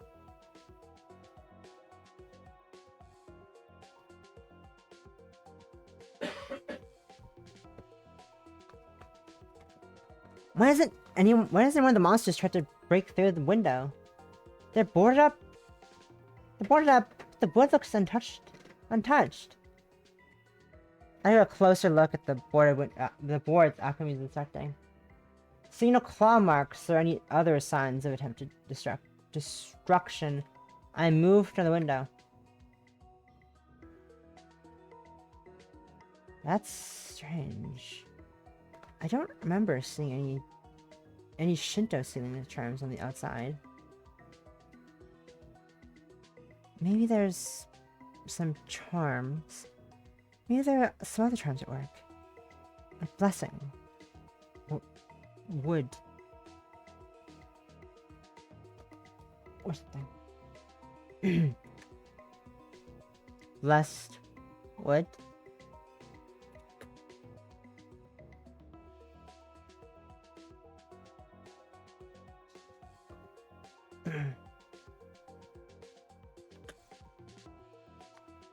It could help, I'm sure. Why would someone bless wood? To board up windows that monsters trying to escape to break through? I don't know. I tried to think of something I could say to dismiss Cho's ridiculous theory, but I decided it would be better to save my breath and adjust my glasses instead. Let's look somewhere else. We only have so much daylight, and I still want to do some other things before we have to pull at night.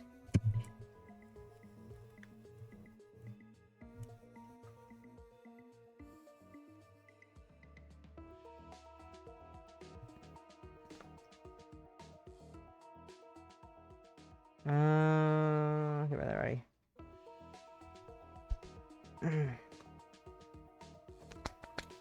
Yep, it's locked.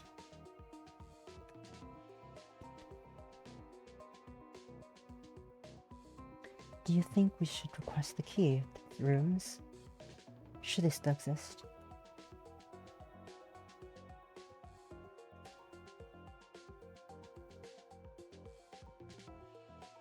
It wouldn't hurt to see if any of the rooms in the hallways were open before we head back for the night.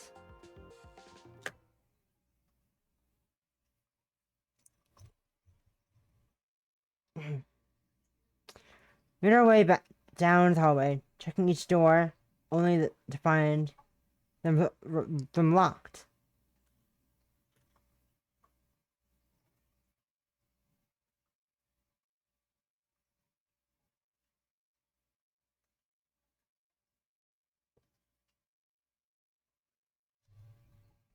I'm gonna call it a day when Akami tugged at my sleeve. I found one that's open over here.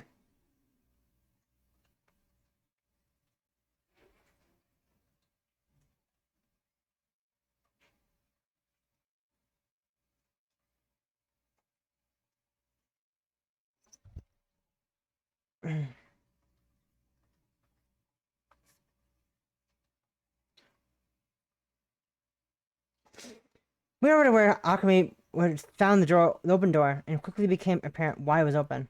I cleared the game after, please. The door was blasted in. Bashed in, even. Do you think one of those monsters did this? I shook my head, pointed at the puddle of cold metal, touching dust on the floor. While the other remains the doors hinge. Okay. I shook my head, pointed at a pound of metal. Pointed at the puddle of cold metal, touching dust on the floor. Likely, the only remains the door's hinges.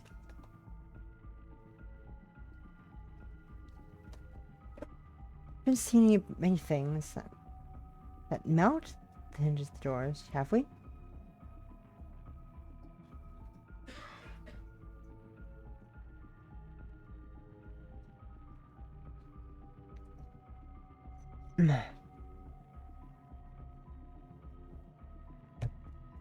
God. I haven't seen any things that melt the hinges of doors, have we? Yeah. The things we fight have I've tried to burn the door. Yeah. The things we fight would have just tried to burn the door down if they had fire handy. Why couldn't it have been a monster that melted the hinges? Think about it. The monsters we've seen are all pretty straightforward. Melting the hinges is a pretty efficient move, one that these monsters wouldn't be able to figure out on their own. Like, it was likely a person who deceived this world, this door, in the case.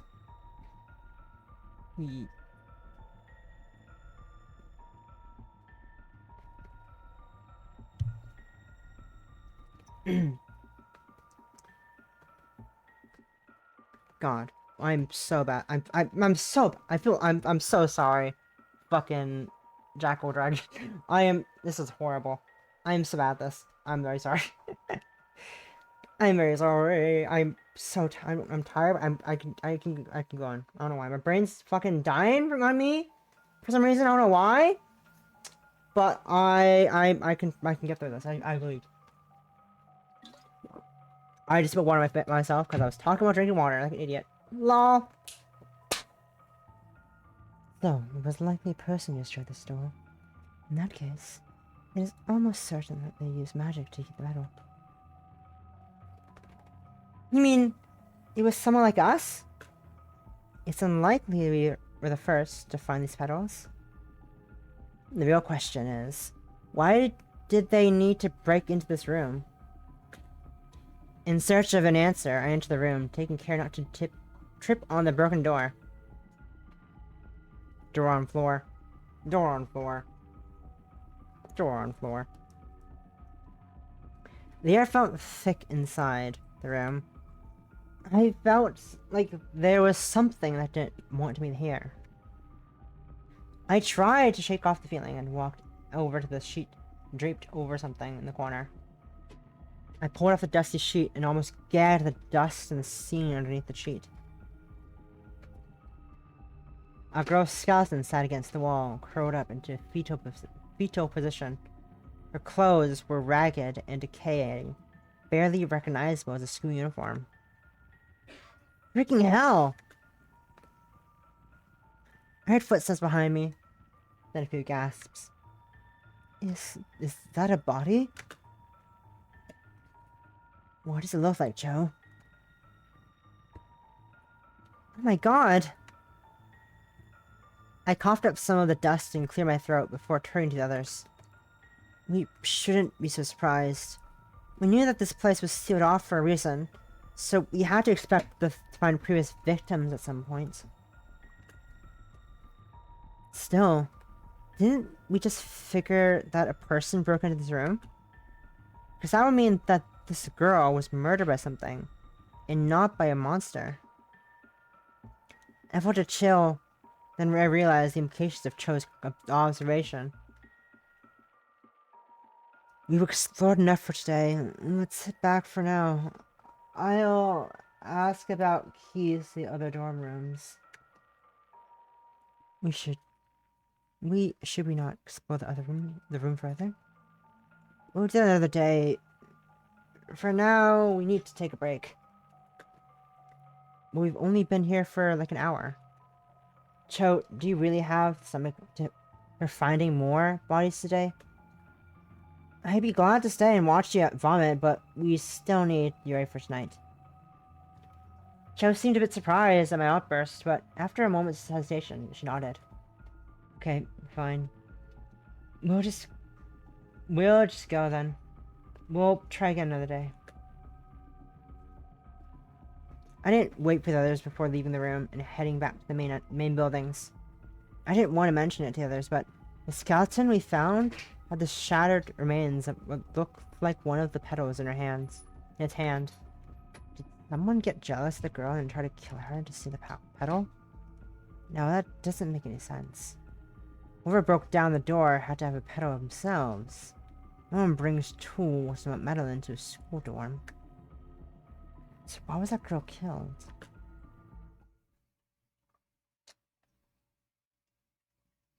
I realized that my breathing was unsteady once I reached the comfort of the main buildings.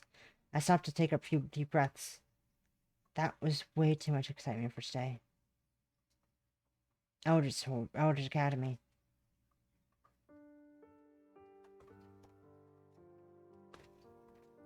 I spent the next afternoon doing homework, trying to get what I saw in the restricted building the day before out of my head. I was trying to guess how to proceed with geometry proof when I heard a knock on my door. Sighing, I got up and walked over to the door. Coming. I opened the door and headed outside to find Cho.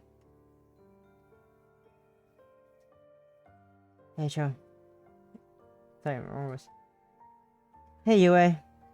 Hey, Yue. What are you bothering me for? You've looked a bit off since yesterday. I thought I'd check up on you before tonight's meeting. Well, you didn't need to bother. I'm fine, Cho. If you say so.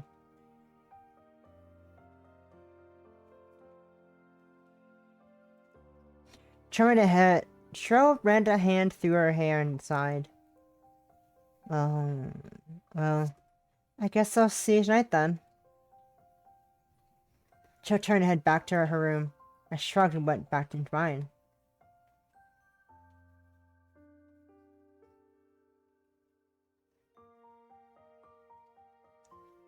Oh god, I need to dehydrate beer back. I keep my beer. I keep my beer. I'm very sorry. I'm very sorry. I need to go dehydrate right now. BRB. Sorry, like the 6th time I went BRB today. Jesus.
Alright, I'm back again. Alright. Alright. Hopefully I won't fucking BRB again. We'll find out. We'll find the fuck out. I swear to God, if I go BRB again, I'm gonna fucking end it all. Not really. Not really. Not really. Anyways. After finishing up most of his homework, I headed down to the DKB club room to meet with others. A memory of the skeleton we found and the shattered pedal flashed in my mind, but I forced myself to ignore that line of thinking. I didn't have to wait for the others long. They all joined me over the course of the next few minutes, chattering away about unrelated topics. I waved at Akomi's attention as she finished saying something to Cho. I'm headed to the 3rd floor tonight. I think if we want to team up, it'll be fine with me. Alright. Some alone time for just us. Don't make me regret this. Cho chuckled a bit and motioned to Kagami. Alright, that means you're with me, Kagami. Affirmative. Not fun, you two. Cho and Kagami walked out of the club room together. I sighed and turned to Akomi. Have fun. We saw a dead body just as yesterday. How can we have fun? I suppose we could try to make the most of the night. I suppose we could try to make the most of the night. Let's just not get too close to the skeleton. I shook my head and turned to leave. Let's just get going already. I made sure to take the stairwell to the far end of the building, from the room with the broken door, when I went to the 3rd floor. I didn't want to remember that body or the strangely colored dust beneath it right now. I just recalled it. Lol.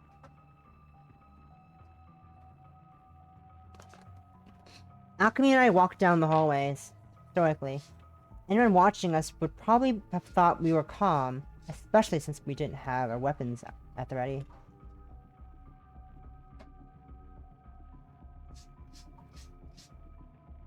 I kept my breathing steady, but sometimes I just hold my breath when I heard a creak or other background noises interrupted silence. It was during one of those moments where my breath was still when I heard the sound of 2 different breaths. I handed my pedal to examine the hallway around me. Alchemy transformed her pedal into her naginata and leaned on it. Something wrong?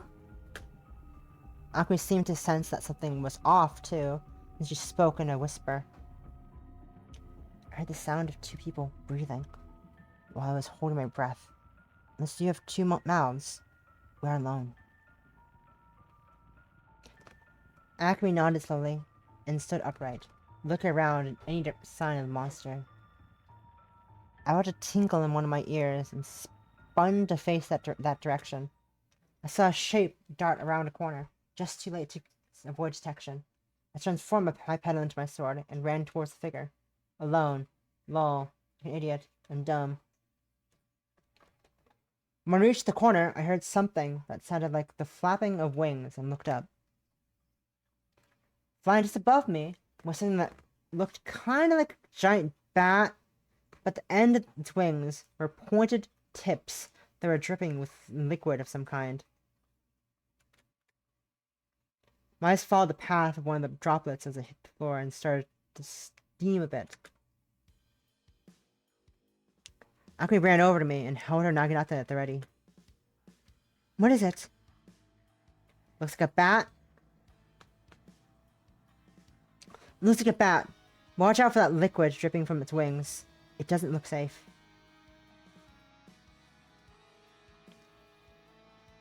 Akumi nodded and took a combat stance. What's the plan? Let's try and take out its wings. We don't want it to get away. I wasn't sure if I'd be able to freeze the monster's wings while it was flapping them. I flung a few ice shards at it to get its attention. So I flung a few ice shards at it to get its attention. The monster dodged the projectiles easily, flying to the side and then diving towards us. Get ready! I had my sword held in front of me, ready to strike. The monster flew in close to me. I swung at it, but it twirled out of the way at the last moment. I was going to attempt a second strike when I felt my feet leave the ground, pain shooting through my shoulders. It only took a moment to realize that the monster had grabbed me and was trying to fly off of me. Alchemy, get me down! I tried to swat away the monster's wingtips, which was getting close to me. With each flap, I didn't want to know what the liquid dripping from those wingtips would do to me. Alchemy chased after me, charging a fireball in her hand. She took careful aim before she flung the blast at the monster. Fireball.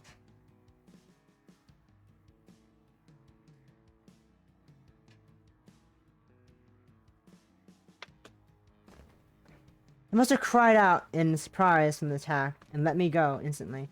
I barely had time to think of how close I was to getting hit by the fireball, because I ended up sprawling on the floor after the fall.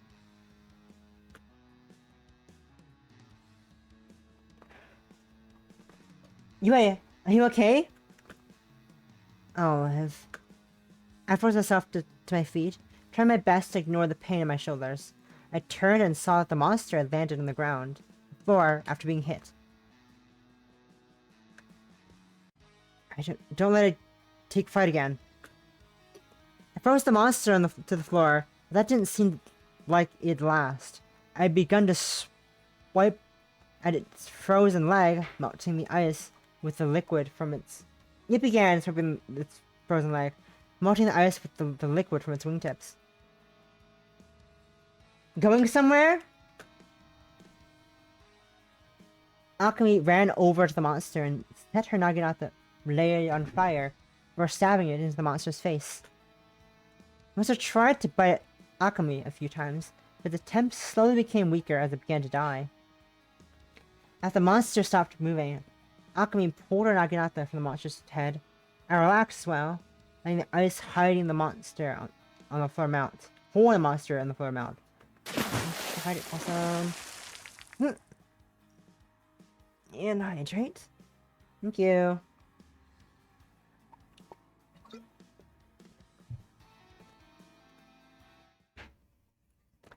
Within a few seconds, the monster began to fade away.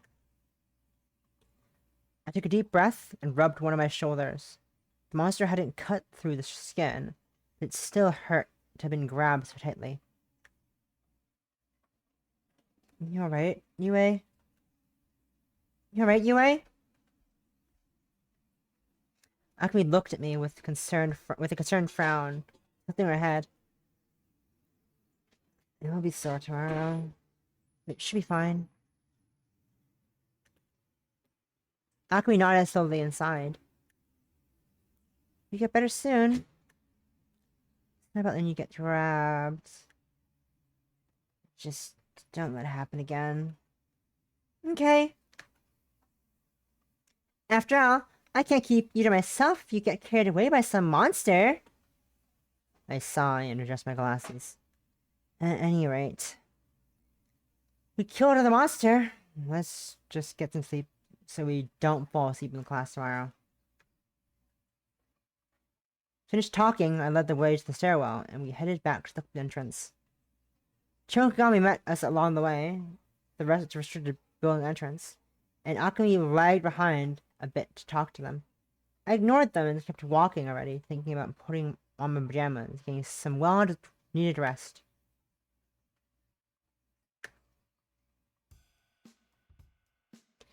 The class was dismissed for the day. I stayed in the classroom while everyone else trickled out. I mentioned Miss Fujikawa and I were the only ones left. Is there something you need, Ishikawa? Ishikami? Actually, there is. I need to talk to you about the lock to the strategic building. I see. I take it you need the master key to the old dorms before you can explore the building freely? That's right. Are you sure unlocking the doors will be a good idea? We both know what happened the last time the sealed door was opened. The monsters were appearing in the hallways, despite there not being anything suggesting that they came from the open rooms. Open rooms. Open rooms.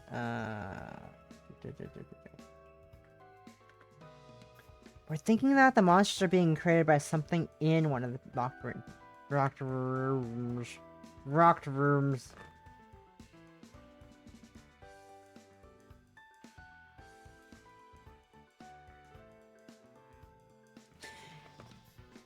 Miss Ishikawa nodded and crossed her arms. You're certain you can handle anything that happens. I'll get you the master key to the old dorm rooms. And by the way, I've been asking around about why the old dorms were sealed off in the first place. I'll be sure to let you and the others know if I find anything useful. That'll help a lot. We really don't have any leads on what's going on in here. Come with me. We'll collect the master key for the old dorms so that you can get back to your investigation. Miss Fujikawa and I went to the principal's office, which was strangely vacant when we visited. Miss Fujikawa unlocked a glass case and took a rusty key from the board studded with label key holders and handed the key to me. With the master key in hand, I head to the DKB clef room and meet with the others.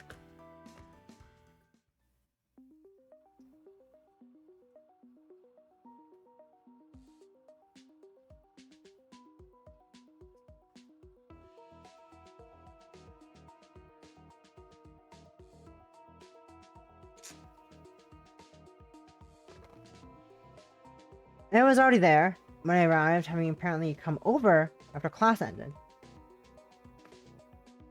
Hey, Yui. We were just talking about what we plan to do with the restricted building today. Well, you may want to take this into consideration.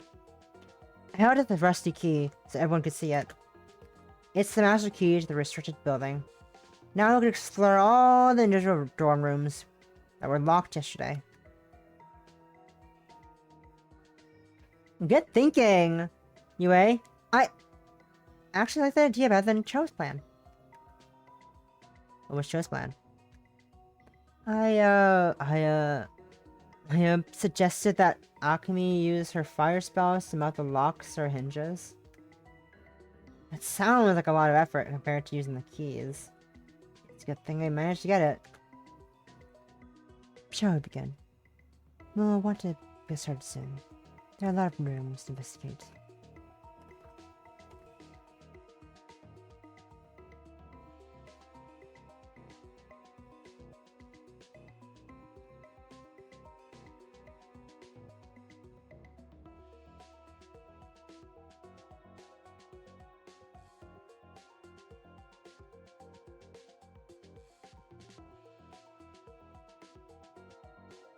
Yeah, let's go.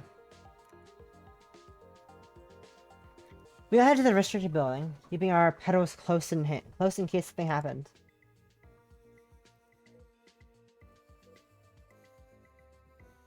Still Act 1. Okay.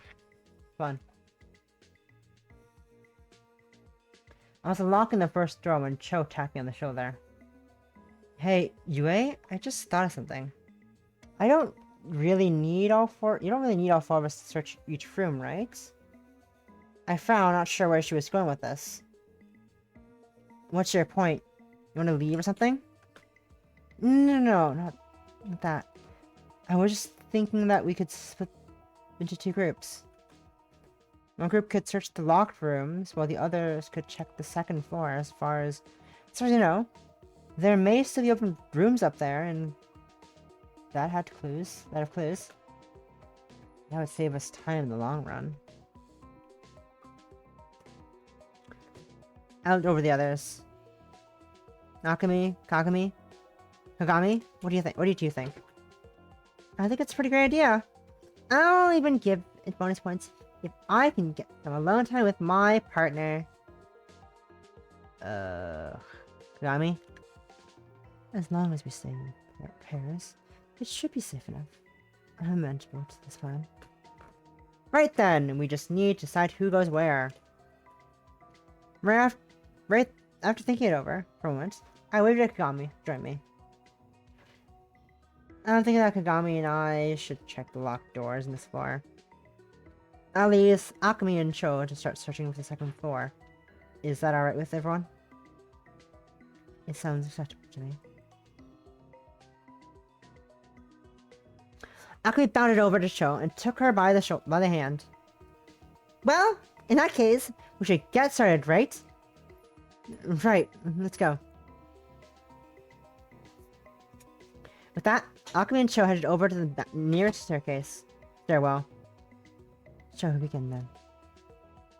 Yeah, let's get started. I turned the key and pushed the door open, tentatively scanning the room as the door cleared.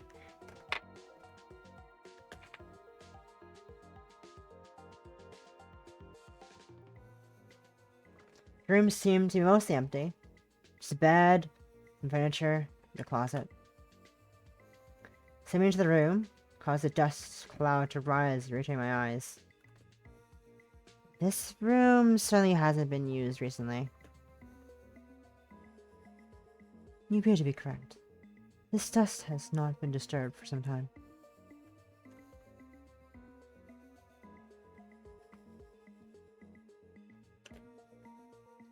Why am I being pinged? Not important, okay. I cleared my throat before the dust I kicked up could cause a coughing fit. Holding a hand in front of my face, I peeked further into the room. Unless it's a secret loose board or something. I don't think anything is in here.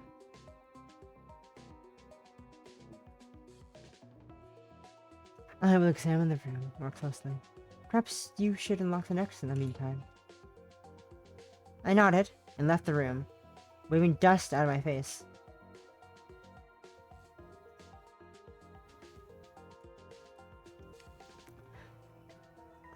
I started working on unlocking the other door, hoping this room wouldn't be as bad as dusty.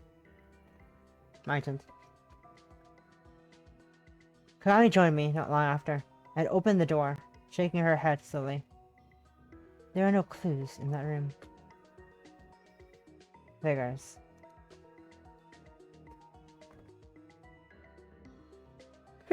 I'll bet there's only 1 or 2 rooms that actually have the clues we need. In the meantime, we're gonna cough up dust for the rest of the week. You'll have to endure until we find what we are seeking then.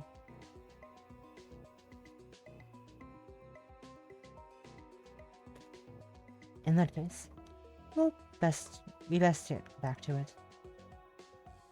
I opened the door on the second floor, slowly, hoping not to kick open too much dust. Number 2. Let's get started. Let's start searching.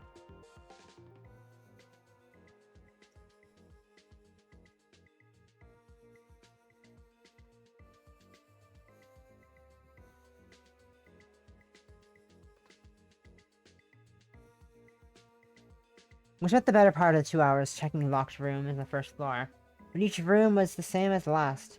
Empty, except for furniture and dust.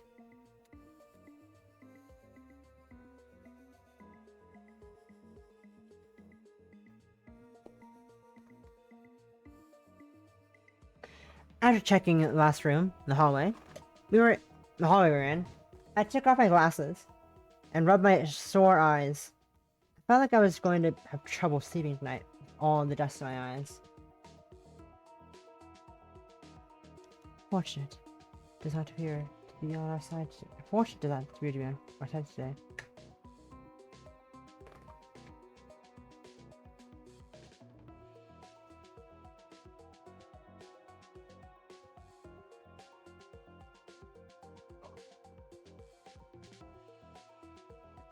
This is such a weird waste. It's such a waste of time. We're all going to get sick of it for nothing. Perhaps the others discover something to use. Let's be optimistic. Let's not. I'm not optimistic. I can read good, guys. Trust me. Nope, didn't find anything. So much of dusty rooms.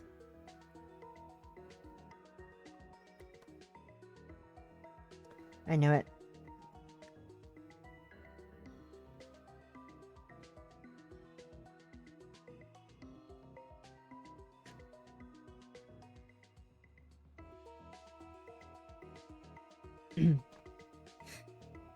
I felt like this was going to be the result of the whole time we tried to meet up with the other group. But I was hoping I'd be wrong. One of the stairwells had a map of the building, but the ink was all faded even.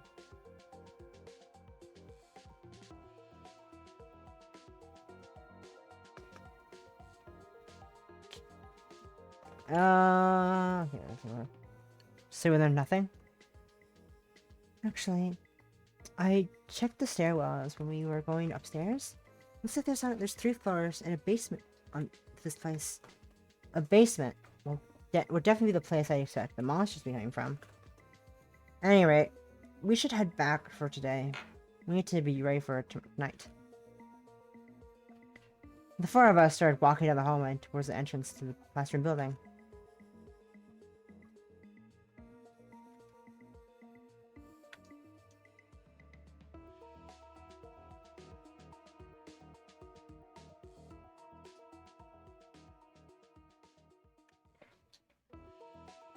We passed the door. We passed the storage door we had found yesterday. I got my eyes on the floor to avoid looking at the skeleton in the room. In doing so, I noticed something. Hey, this store still has a nameplate. And that time I pulled a nameplate from under the door, turning it in my hands, so that I could read the name engraved on it. Chitose Kanaka. Could that be the identity of the skeleton in that room?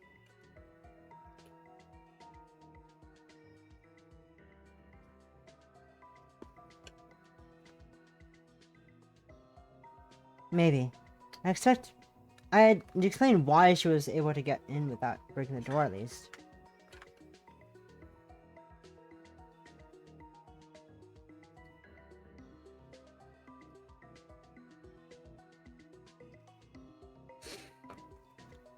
That's not a fun way to go. Being killed by in your own room? Yeah. I think at least your own room was safe. I put the nameplate down and started walking away. At least we found something today.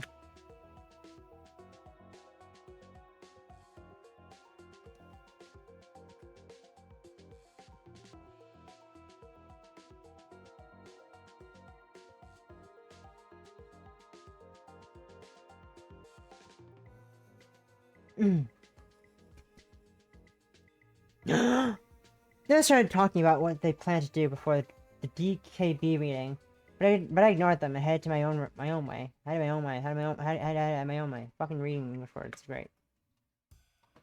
I had to pay attention during class, but I kept spacing out and eventually stopped listening to the lecture.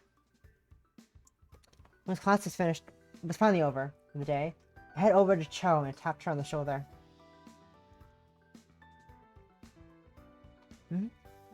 What is it?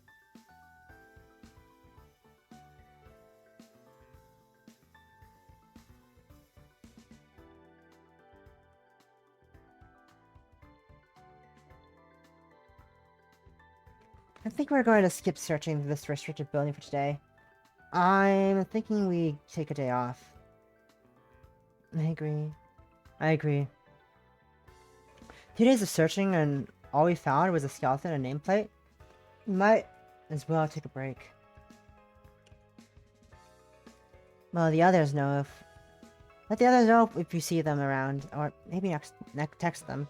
I'm gonna drop my books off and find something to do. Alright. Later, Yui.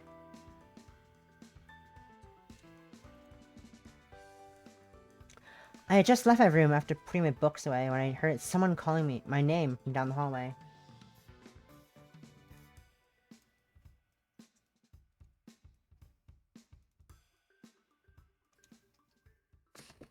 I turned inside as I saw Misaki approaching. Anyway, did you hear? Hear what? What are you talking about? Kazu was recovering faster than expected. Miss Hirata called the hospital earlier today and said she might be ready to come back to the school in a few days. I recalled the nasty wound that Azumi had suffered and wondered how that could heal in just a week. Are you sure Miss Hirata wasn't just saying that to get you off her back? I'm sure. She called me down to her office just to let me know. Miss Hirata must know that Misaki isn't worried about Kazumi. And again, it's not like anyone in school doesn't know that Misaki and Kazumi are dating. Are dating, not were dating. Present tense. So it's previously present tense. Yes, I hope so. If it's not present tense anymore, that'd be very awkward. Imagine.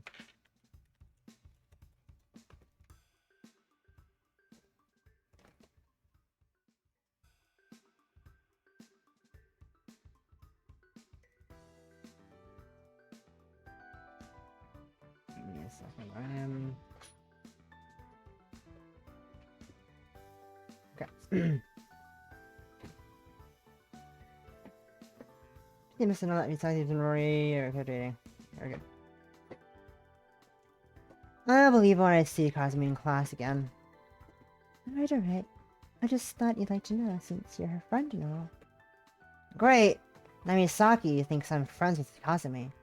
Does Kazumi really not know how little I can tolerate her? Yeah! Thanks, so I'll be going now. Alright. See you later, Yui. I breathed a sigh of relief as Misaki turned to leave. I guess I better make the most of my time before Kazumi gets back to school.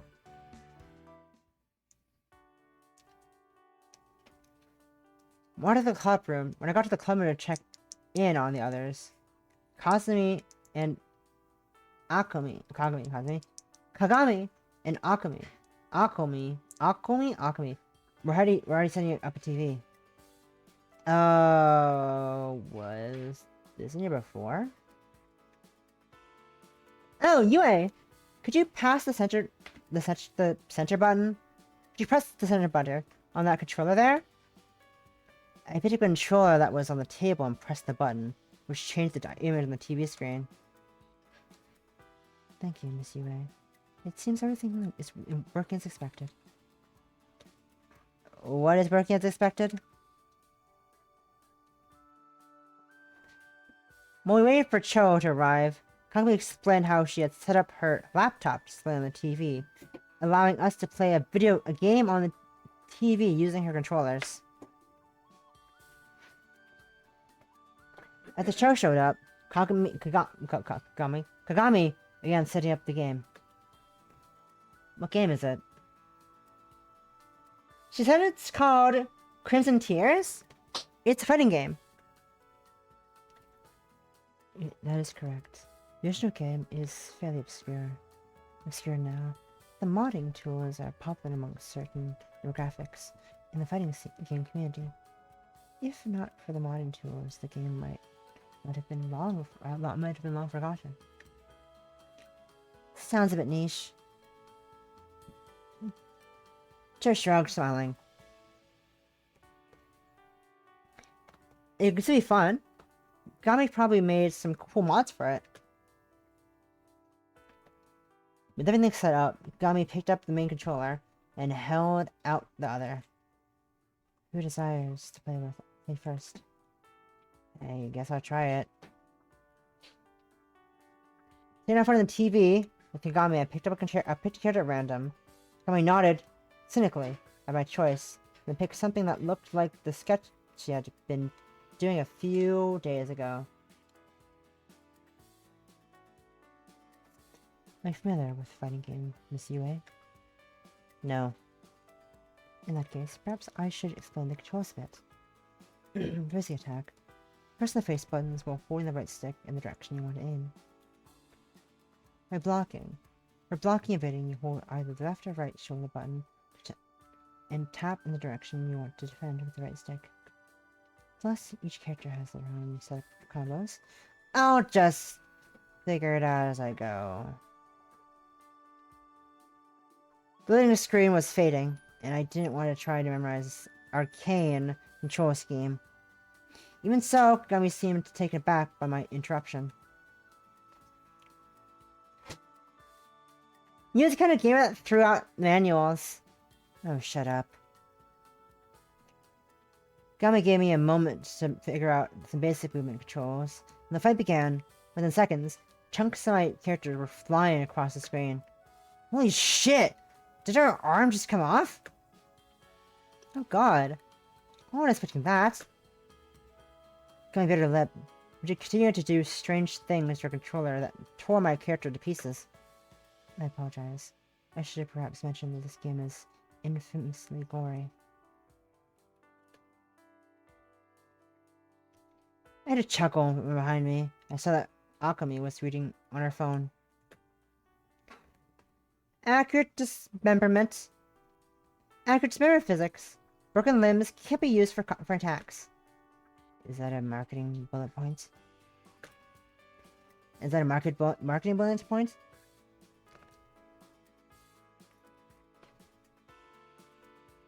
My bloody mess of a character somehow got hidden, knocking off the hand of Kagami's character.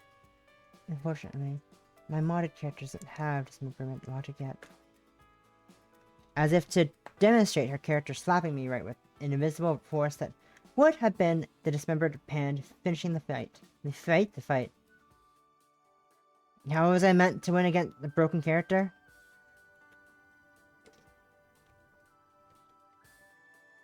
Cho leaned in, forcing a smile. I could take your spot for a bit. I'm not good at fighting games, but I'm a bit more familiar with them than you are.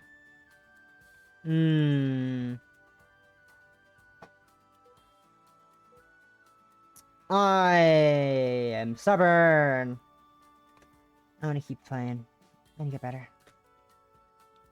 Gummy, is it okay if I play Cho for a bit before fighting you again? Gummy nodded. That is acceptable. Let's cycle out players. This should be interesting. I wonder if anyone can dethrone Kagami. It feels unlikely.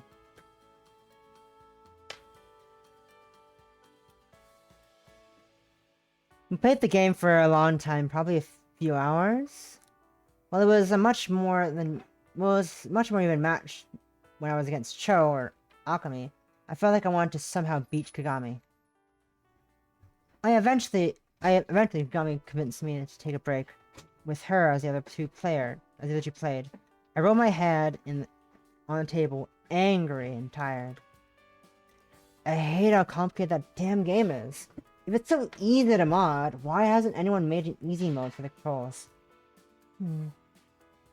That is a good question. Perhaps it is because one would have to edit every character's combos in order to have a full control scheme conversion. I hate combos. Do this, then do this with your eyes crossed. I looked up at Kagami, who seemed to be lost in thought. I sighed and held my hand in my hands. Do you have any easier games? I do. Perhaps next time we can try something that will be more enjoyable for you. I sure hope so. We spent some more time together like that for a bit, despite knowing we need to be alert tonight. Or maybe because of it. Everyone seemed keen on having fun.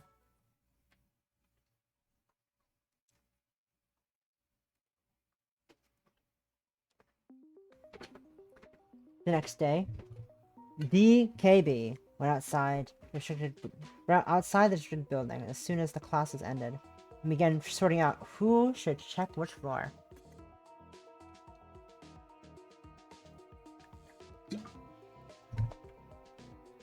I think I'm going to check out the basement today. So, whoever's checking the second floor should take the master key. I hope they don't lose it. Unless you want me to search with you, I could take the key and head to the second floor. I didn't want to let Cho have the key, but it's not like she'd lose something so important. Why don't you want Cho to have the key? Interesting. Okay, sure. Alright, take it. Interesting. Why don't you? I don't know why. I can't think of the reason why you wouldn't want. You wouldn't want Cho to have the key. What's wrong with having the key? Confusion. Anyways, right. So who do you want to pair with? And decide. I already made my decision. Alchemy. Let's check out the basement. Alrighty. I will accompany Cho then. Cho nodded and started leading Kagami into the stairwell. See you later. Let's hope we find something, alright? As soon as they left, Alchemy turned to me with a wide grin. So, what do you plan to do with me in the basement? I don't plan to do anything to you. I'm planning on looking for clues. I'd prefer you help. I shook my head and stormed down the stairwell, not waiting for a response. I wasn't in the mood for one of Alchemy's pouts. Alchemy descended into the basement and began combing the rooms for any sign of where the monster might be coming from.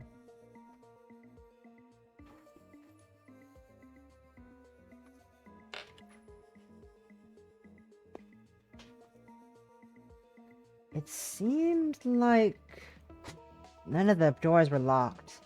Conveniently enough, unfortunately, that was because most of them were facilities, like the cleaning room and small kitchen.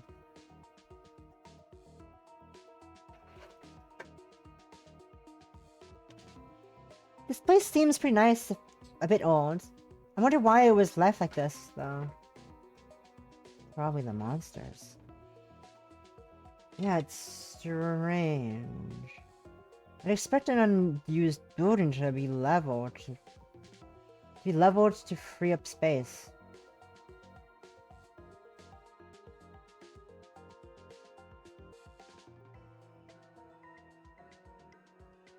Despite checking every inch of the basement, we could search. We couldn't find anything that could explain where the monsters were coming from. Monsters.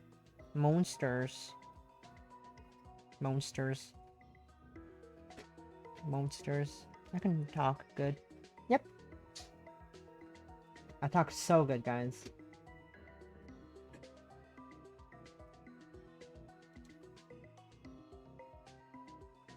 I was about to signal Alchemy that we were done for the day when I felt a vibration in my pocket. I put on my petal and it glowed dimly in my hand. A gentle tugging feeling suggests that I walked down to a dead-end hallway. Anyway, where are you going? Quiet. Quiet. The petal is reacting to something. Really? I thought that was just me! I slowly inched down the hallway until my petal stopped glowing.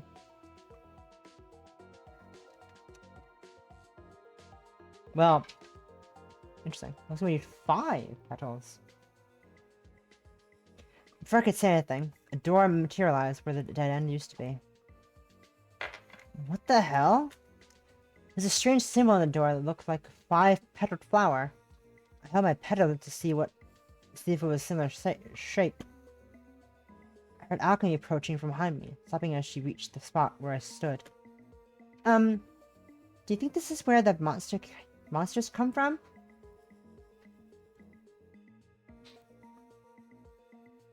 I shrugged and approached the door. Not sure. Maybe. Why don't we try to open it then? I was around for a latch or a door handle, but it quickly realized that there wasn't anything to open the door with it. There wasn't even a keyhole. Are you saying what I'm seeing? What are you saying? Is there a tear in my skirt? No. I'm not looking there. I meant the lack of any handle or keyhole. Oh! Yeah, that makes it hard to open. Whatever. We might as well tell the others about it before we do anything else. It's been like 2 hours since we started searching anyway. They're probably waiting for us. Yeah, let's head back for now. Doesn't look like the door is going to open easily. Hagami and Cho were waiting for us when we returned to the entrance of the restricted building. Cho handed me the master key once we caught up with them. Did you find anything, Miss Yue? We did not acquire any clues. We didn't find much either. We did find might be worth looking into, though. What do you mean? We found a sealed door, not locked, sealed. No handle, no keyhole. It had a symbol for a flower on it. One with 5 petals. 5? Does that mean there's another petal somewhere? There might be. The flower on the door had petals that looked like ours, so... my voice. Might be. The flower on the door had petals that looked like ours, so I'm guessing it's connected somehow. That does seem to be the case. Kami noticed that I was deep in thought and gave me a confused look. Is something wrong, Miss Yue? Is something wrong, Miss Yue? I was debating whether or not to tell the others about the petal we found at Chitose's skeleton, and finally decided that they should know. I think I know what happened to the 5th petal. Remember that skeleton we found on the first floor? Chisote Tanaka? What about her?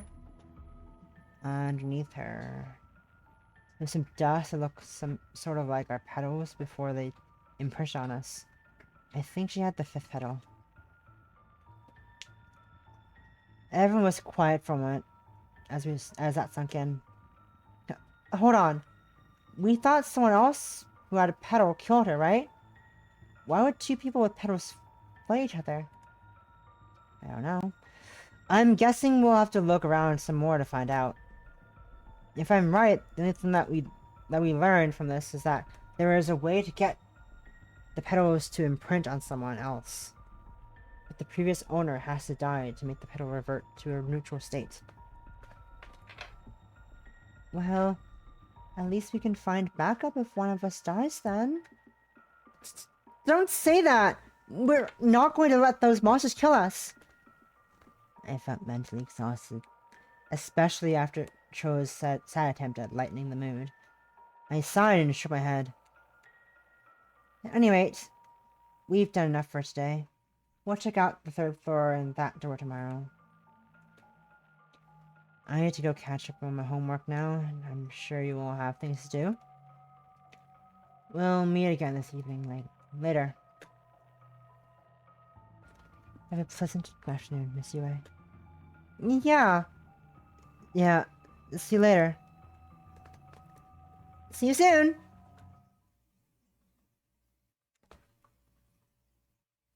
Oh, Aquaman is taking a long time. I was walking towards the DKB hub room when I felt a shiver run down my spine. I realized that I had just passed the entrance of the restricted building. I pulled my petal out of my skirt pocket, scanning the area for any sign of danger. Despite the chill, it seemed like nothing was out of the ordinary. After examining the hallway for another minute or so, I put my petal away and continued to the club room. Sus.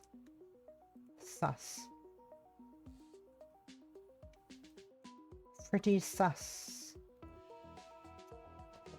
Once everyone was present, I stood up and crossed my arms.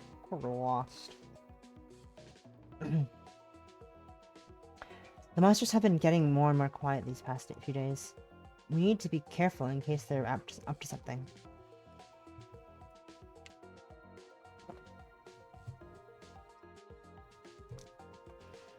Good idea. I don't like how they seem to be hiding from us all of a sudden. Until we find out where these monsters are coming from, we just need to keep them inside the restricted building. Are we still going to split into teams tonight, Miss Yue? We are. But tonight we should stick to the first floor, near the entrance. We don't want to let anything past us, but we also can't afford to get cornered. Alright.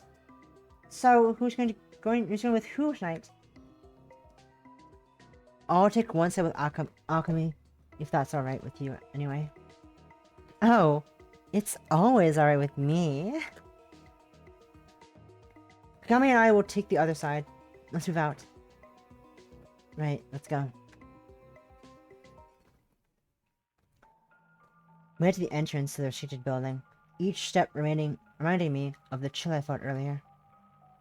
Once we reached the entrance, we all pulled out our petals and transformed them into weapons. Alchemy and I will take the side to the left of the entrance. In that case, Joe and I will take the right side. Cautious, Miss Yue. Yeah, don't get hurt or anything. I'll make sure nothing happens to you, eh? You two look after each other. Look after yourselves.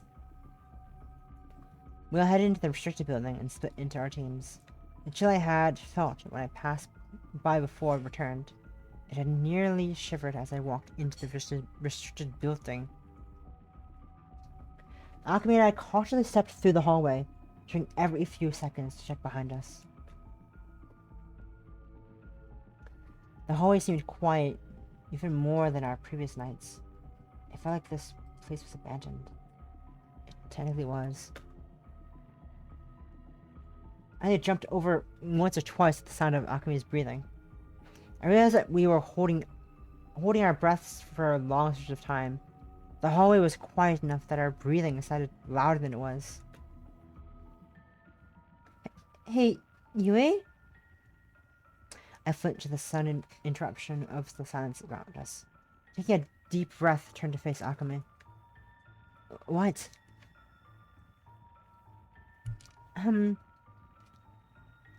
Where are the monsters? You think I know? That's why we're looking. Alchemy nodded, but she still looked worried. It's taking a long time to find them. It's starting to worry me. Starting seemed to be an understatement. Alchemy almost jumped on his side. Yeah. This isn't good. They're usually early right now.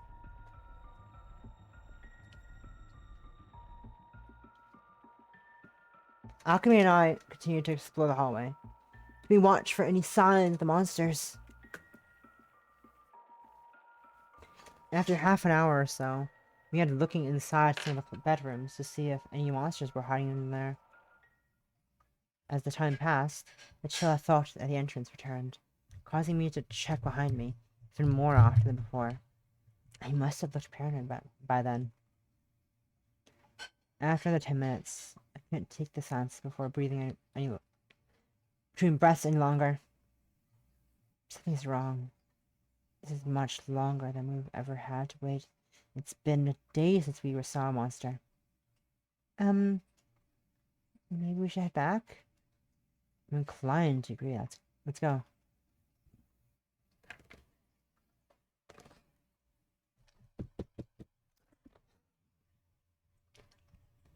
Where are the monsters? I'm the monster, rah. You are the monster, rah, possum.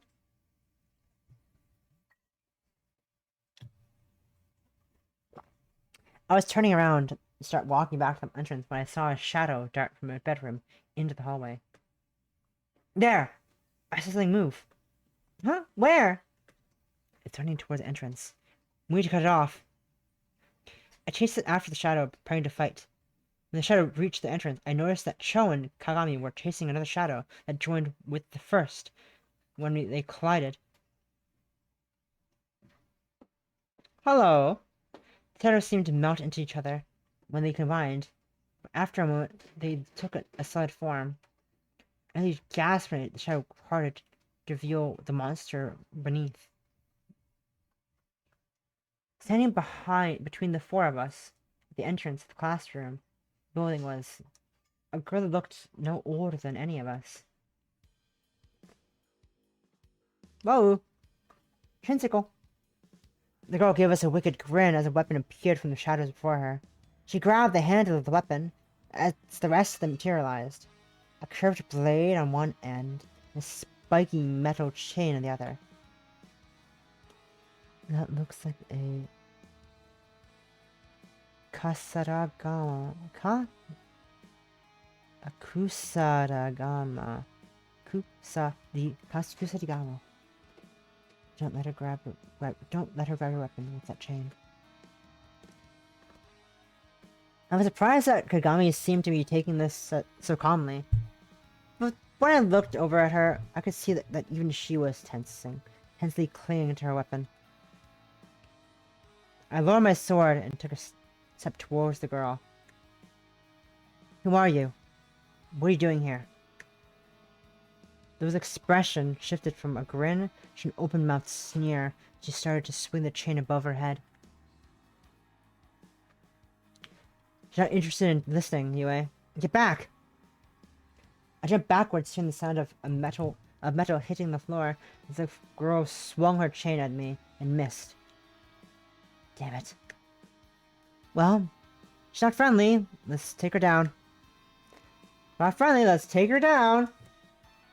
That was really horrible line delivery. On my part. Well, she's not friendly. Let's take her out. Let's take her down. That's better. That's better. I raised my sword and motioned to Cho to flank the girl. I cast an eye on the Kusarigama's chain as I sidestepped around the girl. Wee. Hey! Over here! The girl turned to face Akami and earned a fireball to the face. She didn't seem phased by the attack. There was enough to distract her. Now, Cho! Now, Cho! Cho and I both left the girl from the other side. I ducked just in case the girl swung the chain at me and stabbed her in the torso. It said at her torso. The girl swung her chain down at me from the direction I wasn't anticipating and pulled away at the last moment. I pulled away at the last moment, losing my balance and throwing off my attack. When I readied myself, I saw Cho's sword parried away by the blade of the girl's Kusarigama. Damn. Akumi charged with her naginata, leveled like a spear aiming directly at the girl's chest. I wasn't finished yet! I'm still here! I'm still right here! The girl sidestepped at the last moment, second Akumi's back with the handle of her Kusarigama. As she passed by, knocking Akumi to the ground. I noticed that Kagami was sneaking around behind the girl, and I realized I needed to keep the girl's attention long enough for Kagami to strike. Hey! I'm not down yet! I stepped between the girl and Akumi, giving Akumi a chance to get up. I held my sword with both hands, hoping that would be enough to avoid getting it grappled away from me by the chain. The girl flung her chain at me, wrapping it around my sword. She yanked it back, but my grip made me get pulled along with the sword. And I had face first in front of the girl, really clinging to my sword with my right hand. I felt her shoe slip my left shoulder. I guessed that the girl was about to go for a killing blow. But before that could happen, the weight on my shoulder suddenly vanished, and the grip of my sword loosened. looked up to see Kagami was holding her knives as if she had just cut off someone's throat from behind. There was no sign of the girl that we were fighting. Looking up, I dusted myself off and looked around. Where the hell did she go? Kagami lowered her weapon and looked around. I turned to see Cho helping Akame. When Cho saw I was looking for her, she shook her head. I have no idea. As soon as Kagami cut her throat, she vanished. Just like the dead monsters, but faster. I looked around again, but Cho was right. The girl was gone. What the hell was that? Akame stretched her neck and retrieved her naginata from the ground. When no one else seemed to have an answer to my question, she shrugged at me. It looked like a girl, but it must have been a monster. Or it wouldn't have disappeared like that when we killed it. Yeah. Part of me is relieved it wasn't a human, considering we had to fight it. Still, this isn't good. And we have monsters that look like people. That may be the reason why we didn't find any other monsters today. It may take whatever it creates. Is creating these monsters more energy to make them look human. I'd almost rather fight the other monsters. I'd almost rather fight the other monsters, though. I sighed and let my weapon transform back to normal. Well, this one is dead. That's what matters right now. We need to pick up the search for clues. We can't let monsters that look like people get into the rest of the school. Or worse, out of the school. You've got that right. I looked around at the others and noticed that they all looked like they were really keeping their eyes open. I rubbed my own eyes and pressed a yawn. Let's get some rest. It was a long night. Even before that, shadow thing attacked us. I won't argue there. I'm exhausted. We'll talk about what happened here later. Let's head back. The others how nodded and followed me out of the restricted building. I felt the chill from the earlier in the evening once again when I closed the door to the restricted building for the night. What did this mean? Act 2. Took you long enough, game.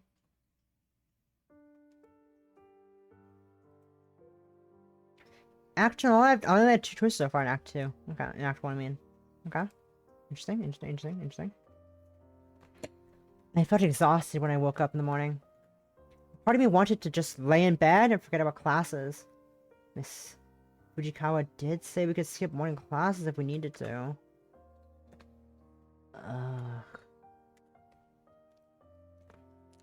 I forced myself out of my bed and sighed deeply. It was too early for the year to get lazy like that. I dragged myself over to my dresser and changed into my uniform despite my lack of energy.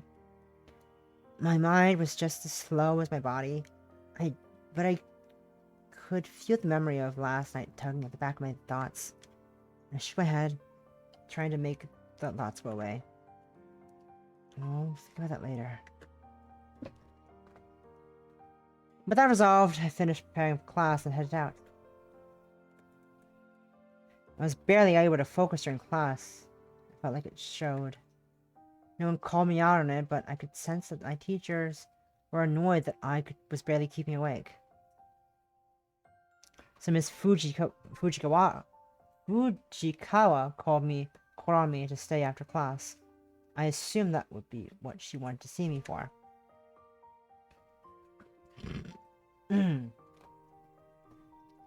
Now class is over. I need to speak with you about something. What would that be? What would that be? Instead of scolding me, Miss Fujiwara went to the teacher's desk and picked up a folder. Miss Fujiwara handed me the folder and nodded. I spoke to some of the faculty about the restricted building. I couldn't get much information about them. Most of the staff were just as surprised about this monster threat as you are. Yeah, that's reassuring. What's this folder about then? Yesterday, I got an envelope about administration. In that envelope, I found two things. Newspaper clippings from 1998 and a warning from administration about administration not to look into these any further. That sounds ominous. But who is administration? Isn't the principal in charge here? Miss Fujikawa crossed her arms and looked away. The principal runs the school, but administration is above her, I guess? You've probably noticed, but there aren't many boarding schools like this one in Japan. Administration is why our school is an exception. We usually only get involved when it comes to funding shortages or crisis like this, man. It's monster attack. So there is definitely something wrong with administration is trying to keep people quiet about what's going on. This sounds really shady. Before I came here, I only heard of Solana Academy as some prestigious boarding school. I didn't think it was being run by a group that covered up threats to society. So then these newspaper clippings are only what administration wants us to see. I suspect that is the case, yes. I nodded slowly.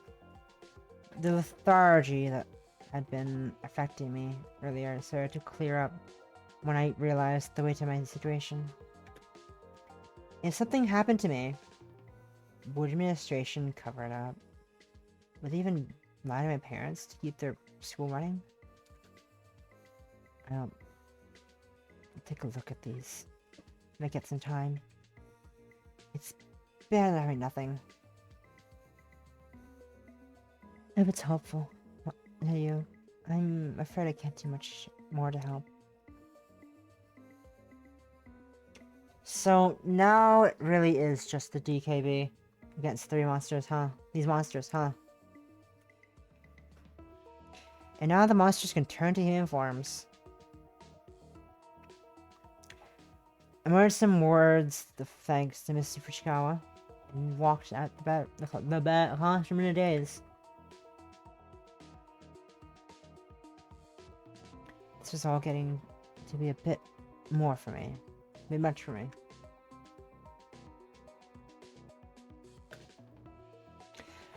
I took the folder in my school bag and resolved to not look at it until this club meeting.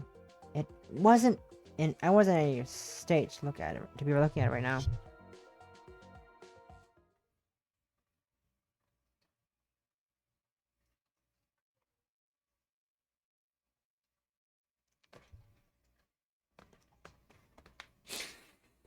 When the sun began to set, I grabbed my phone. I read the folder that Miss Fujikawa had given me. I headed straight over to the club room. I set the newspaper clippings on the table and took a seat waiting for the others to arrive. The others arrived a few minutes later, each of them curiously looking at the paper while they were waiting for me to explain.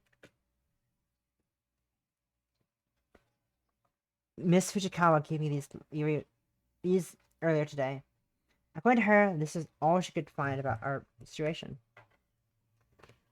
So I walked over to the table and started reading the articles. Most of these are dated 1998. That must have been when the restricted building was sealed off. I nodded at the observation and began to look over the clippings. I didn't want to have to admit that I hadn't read any of them yet. Most of them seemed pretty worthless. There were reports about students about a group of girls that might have been up to weird things, but nothing about monsters. It's really strange. It's an interview with a girl that claims one of the classmates lit her on fire earlier in the year, but administration to the police it was a science lab accident. I sighed. I wondered how much I should say about that, about what Miss Fujikawa told me about administration. Well, from what Miss Fujikawa told me, administration is in charge of the school, even more so than the principal. It appears that administration was trying to conceal something that happened in 1998. Yeah, I'm getting that feeling too. But still, no word on the monsters. Keep looking. It's the only outside help we're getting.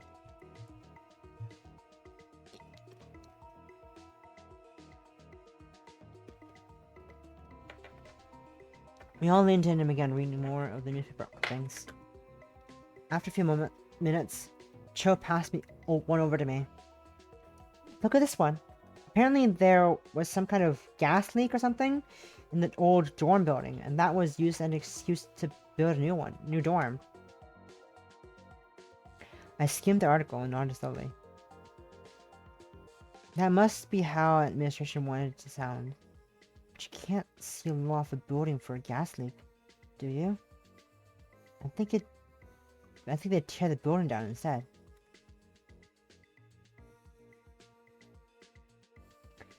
Yeah, I'm surprised I'm surprised the cover that flimsy worked.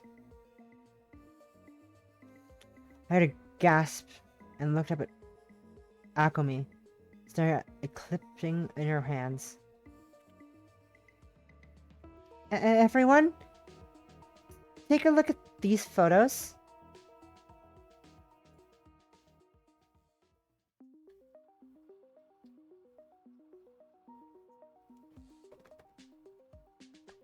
So I walked over to Alchemy with the others and looked at the newspaper clipping. What are we looking at?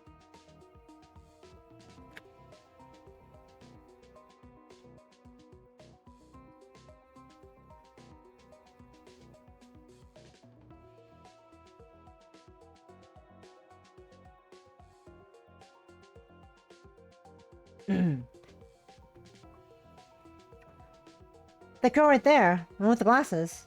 Didn't she look familiar? I looked at the photo that Alchemy pointed and felt my chest tighten. That's the girl we fought last night. Chitose. That's right. What's going on here? I don't get it. This newspaper is from, what, 17 years ago? She wasn't aged, just aged a day.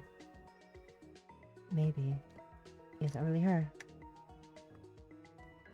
Huh? How would it not be her? She looks exactly like the girl in the photo. Examine the photo again. There are 5 photos total, correct? We've only fought 5 monsters so far, including the girl depicted in the photo.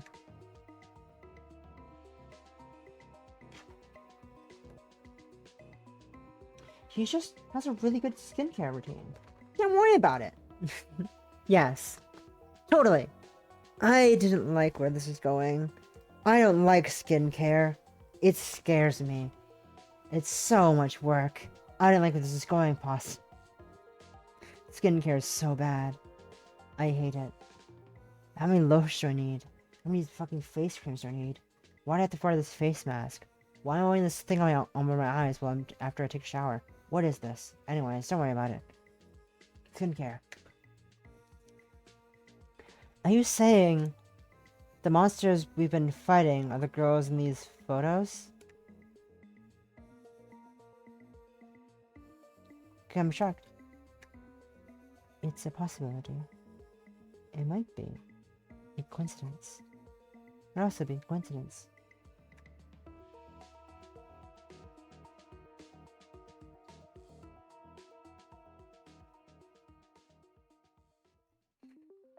Akumi turned to the rest of us, still looking at the newspaper clipping in her hand.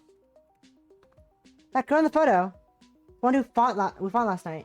Her name was Chitose Tanaka.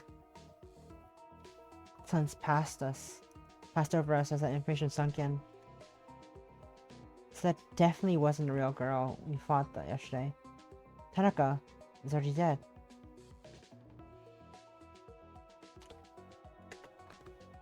Yeah. This article says that the 5 girls pictured here went missing around the time of the gas leak, and are assumed to have died inside the dorm building. Well, we have an idea now how Tanaka died, but what happened to the other girl before?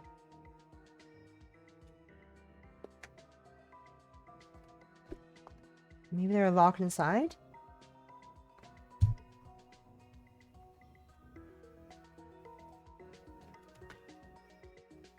Remember the day we found our petals?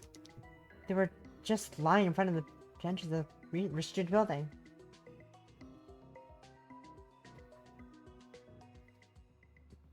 I recall.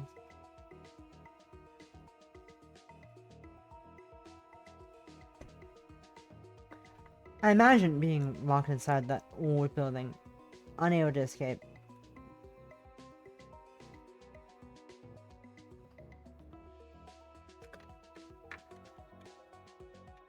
Oop.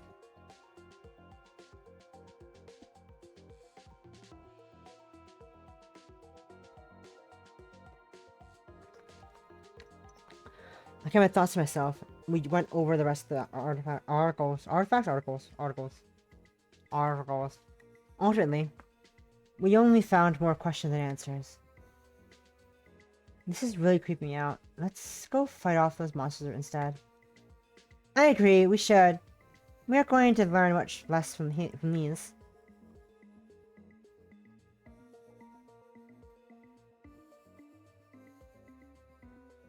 Oops.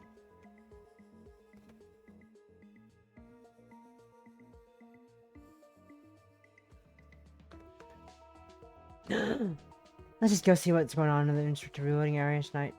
Cho, you're with me. Cho nodded and took a deep breath. Yeah, that's good for me. I put the folder on the table, not particularly caring what happened to it from there. From head on. Here on. Don't let Akami do anything stupid, Akami. Akuro pouted as I passed her on our way to out of the room. Why do you think I'm gonna do something bad? I ignored her and left the room. Come on, Cho. We don't know all night.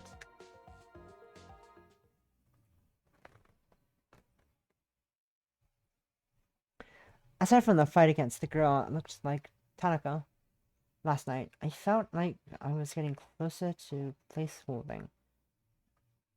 The resonated feeling.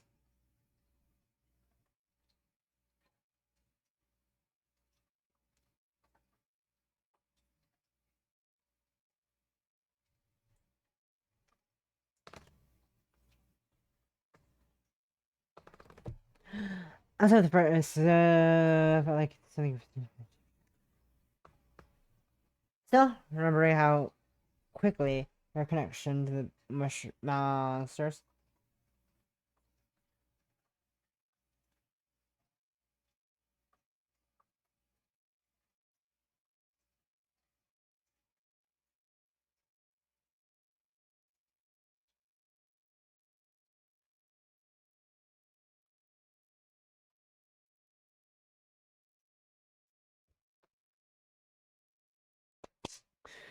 Still remembering how quickly my perception to the monsters we fought had been shattered last night. I got my sword already. See or hear anything? Not yet. Let's check over there.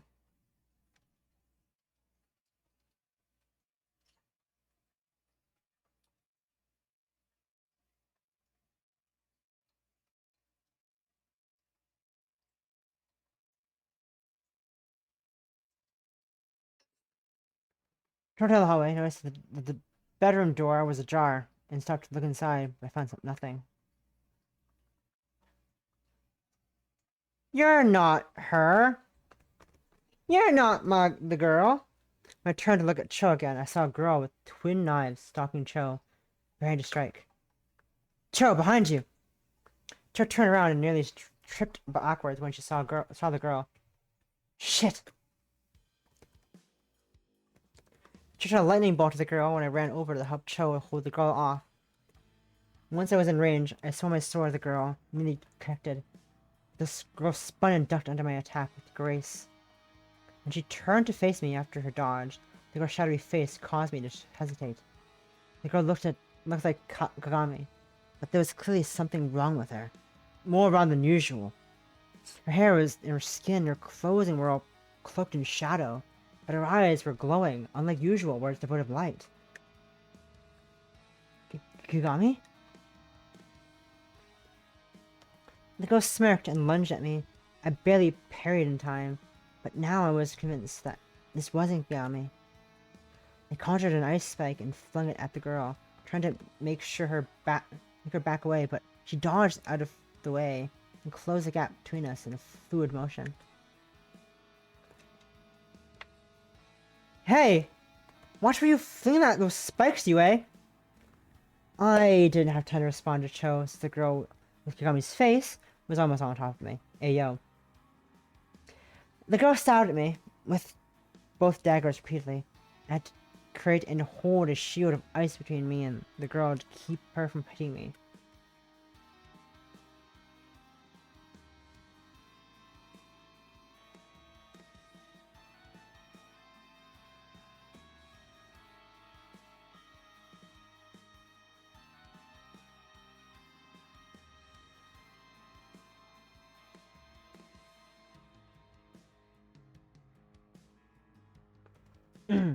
Sorry.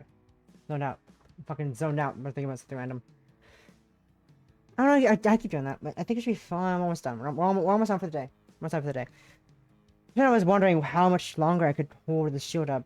Cho hit the shadowy girl with the side of the bolt of electricity, throwing her off balance. She's too fast. Try freezing her in place. I was a little busy being attacked. I'll try to distract her. You focus on freezing her.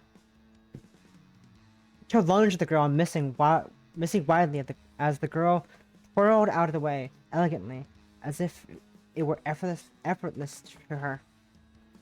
I took a deep breath and focused. Once I was sure I wasn't a target for the moment, I started trying to freeze the shadowy girl in place.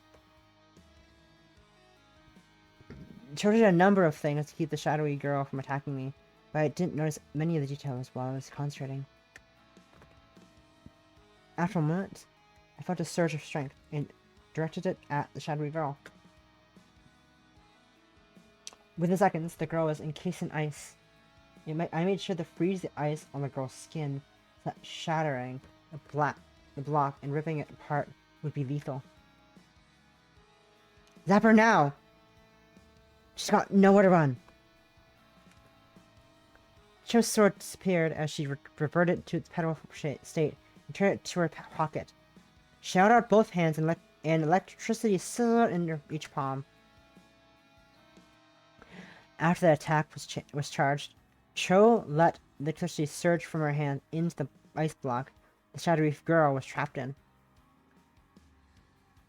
I couldn't tell if the shadow was incapable of causing pain, or if it had frozen it too tightly in the ice for it to show.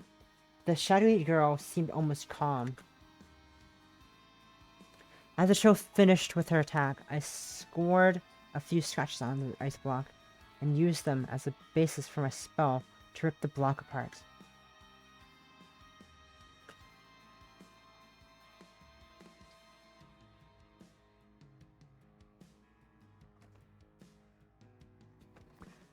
Fletcher's lead, I transformed my petal back to normal and put it away before I used both hands to express the spell, tearing the ice block into tiny chunks.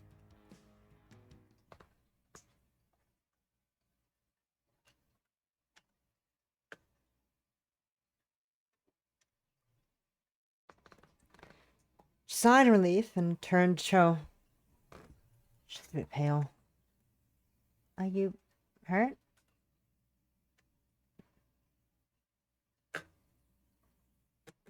No. No. I'm fine. Just... it's something. I shrugged and looked away. We need to talk to the others before we can go to sleep. They need to hear about this. After everyone had finished patrolling that night, we all met at the entrance of the restricted building. We all shared what we'd seen. With Cho describing the shadowy girl, it looked like Kagami. But why would a monster look like Kagami? She wasn't one of the girls from that newspaper. I rubbed my head and tried to think of something. It might be something else. Noticing a potential connection, I decided to share my theory. All the monsters we've met before tonight seem to be related to the previous owners of the petals in some way, right? It starts to look like that way. In that case, maybe the thing that's making these monsters trying to make people who have petals fight each other. I think I see what Miss Yuri is getting at. You believe that is related to why Tanaka died, correct? That's what I'm thinking. Whatever made the monsters must have been making something that looked like the previous petal owners, and eventually tricked the other girls into killing Tanaka. That's horrible. All the more reason to find the source of the monsters and end it. I lower my head. Too much you want lately. We'll work on that. But for now, let's go to sleep. I'm exhausted. Everyone else nodded, and I noticed that everyone else was tired too. There was some were more tired than others, however. If you can't make it back to your room, you can sleep in my bed. No. My room is closer than yours anyway. Akumi shrugged, a weak smile on her face. It's worth a try. I'm too tired to think of it right now. I shook my head and sighed. How did I end up being forced to spend time with this group? And there was only one bed. There's only one bed in the dorm room. There is only one bed. There is only one bed. Law. We should go to sleep as soon as possible. We have to investigate the rest of the restricted building and determine how to open that door in the basement. Well, I want to be well rested. I nodded, felt my eyes drooping. Yeah, I'm heading back right now. Night. And there's only one bed. We all headed back to the dorms for the night, trying not to think about what we'd learned that day. At the back of my mind, I realized that I had attacked a girl that looked like Kagami without hesitation and killed her. Even if it was a monster, I had to justify how quickly I began fighting it to kill. I don't think about this anymore. It's time to sleep anyway.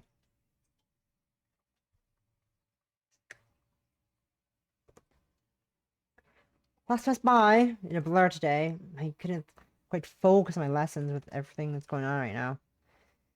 I sure hope my grades won't suffer from this. I'm not even a month into my first year at high school, and I'm always slipping. I sighed, then I remembered that we needed to check out the restricted building today, and I reluctantly headed to the club room. When I got to the club room, I was surprised by the sight of the school nurse waiting at the table.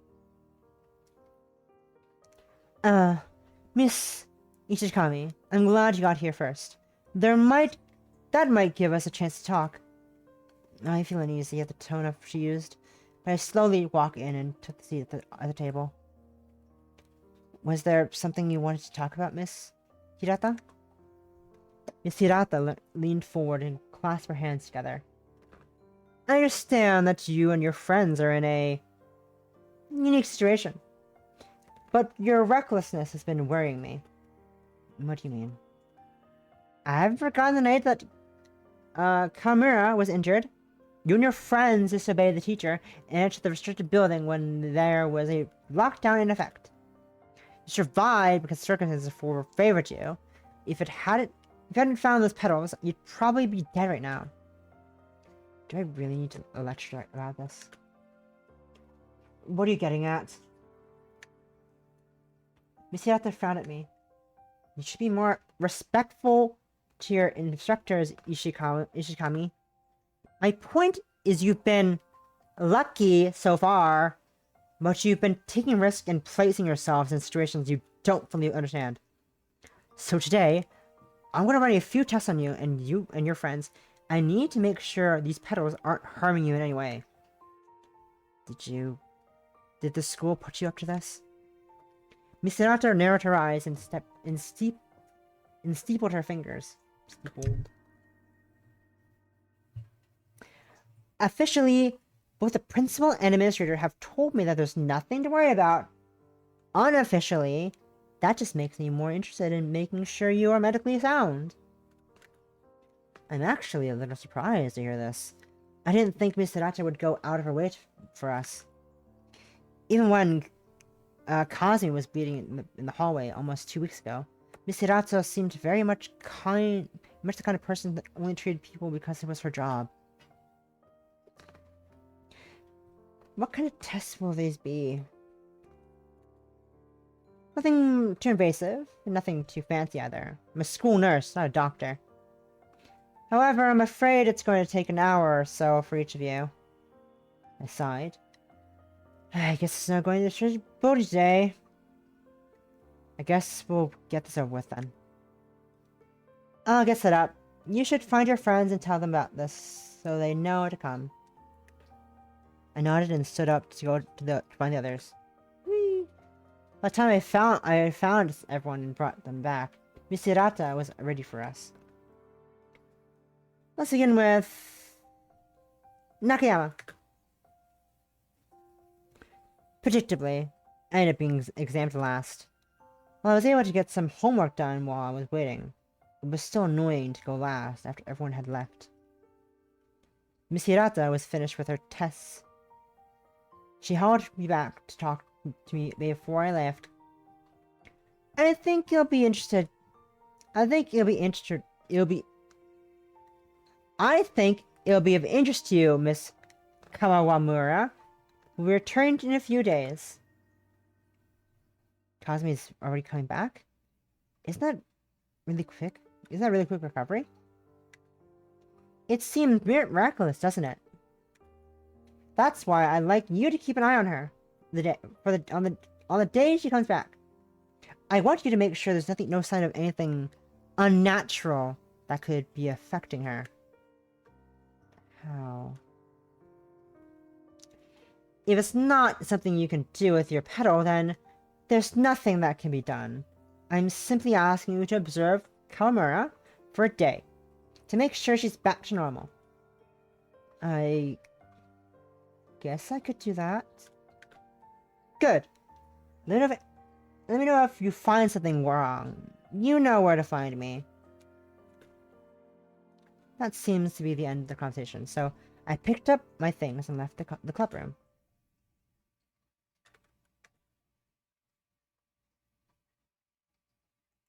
Okay, I think this is a good time to end it. So I'm going to end it here. Save for Act 2. We are an approximate 4 hours in. Honestly, I think it's less than 4 hours, because you have to put in start about nothing random, nothing particular. So like about 10 minutes, something like that, and then I went to BRB for many times. Multiple times to get water. So water on my face, dehydrate. Fucking not pass out. We're fine. I'm fine. Don't worry about it. Nothing to worry about. Nothing to worry about. We're good. Let me close the game. And yes, that's it for today. Alright, that was interesting. The story is interesting so far. I have gotten no achievements yet, but that's probably because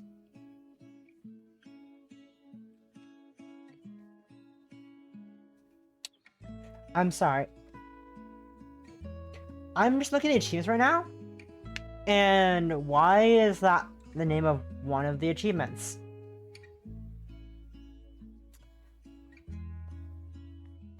Oh, okay then. Interesting. We'll cross that bridge when we burn it.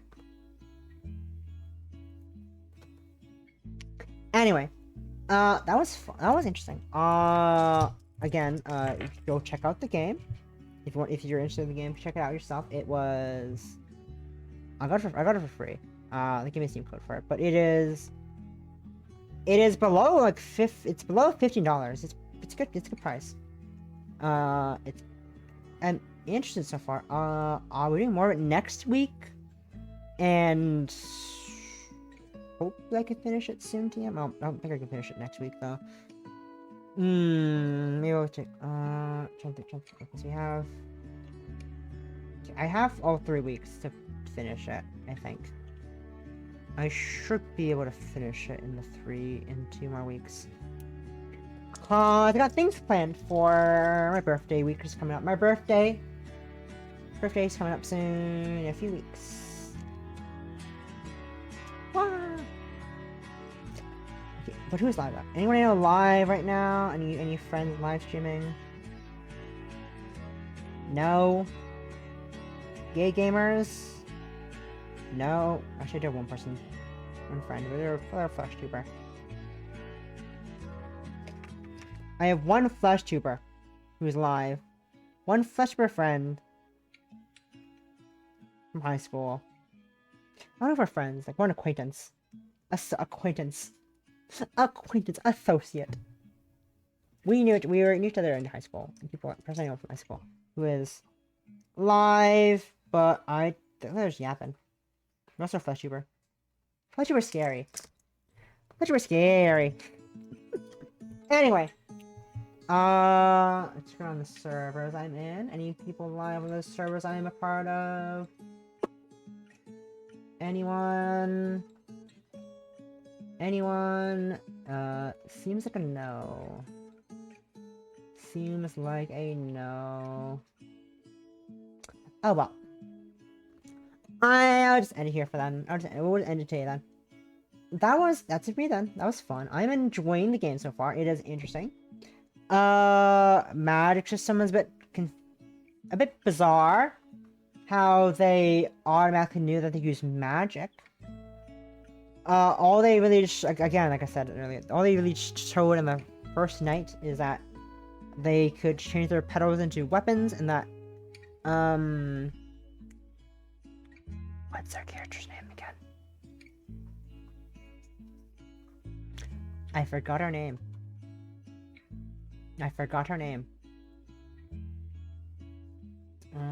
Kagami, Cho, Alchemy. I don't remember their character's name. But I'm sure that as our character knew how to use a weapon instinctually, which is fine. But they never touched on the fact that we could use magic on that first night. So like, suddenly talk about, oh, we could do magic as well with these petals. Okay. Sure. That's my one thing so far. My one nitpick so far, but that's like a small thing. But that's it for me today. Once again, thank you to the lovely Jackal Dragon for sending me a code to this game. We're gonna play more of it next week. But next stream will be tomorrow, 3 p.m. EST, for some more Misty's of the Kaya. And until then, I'm gonna go have a shower, some dinner, relax a bit, and I'll see you guys next time.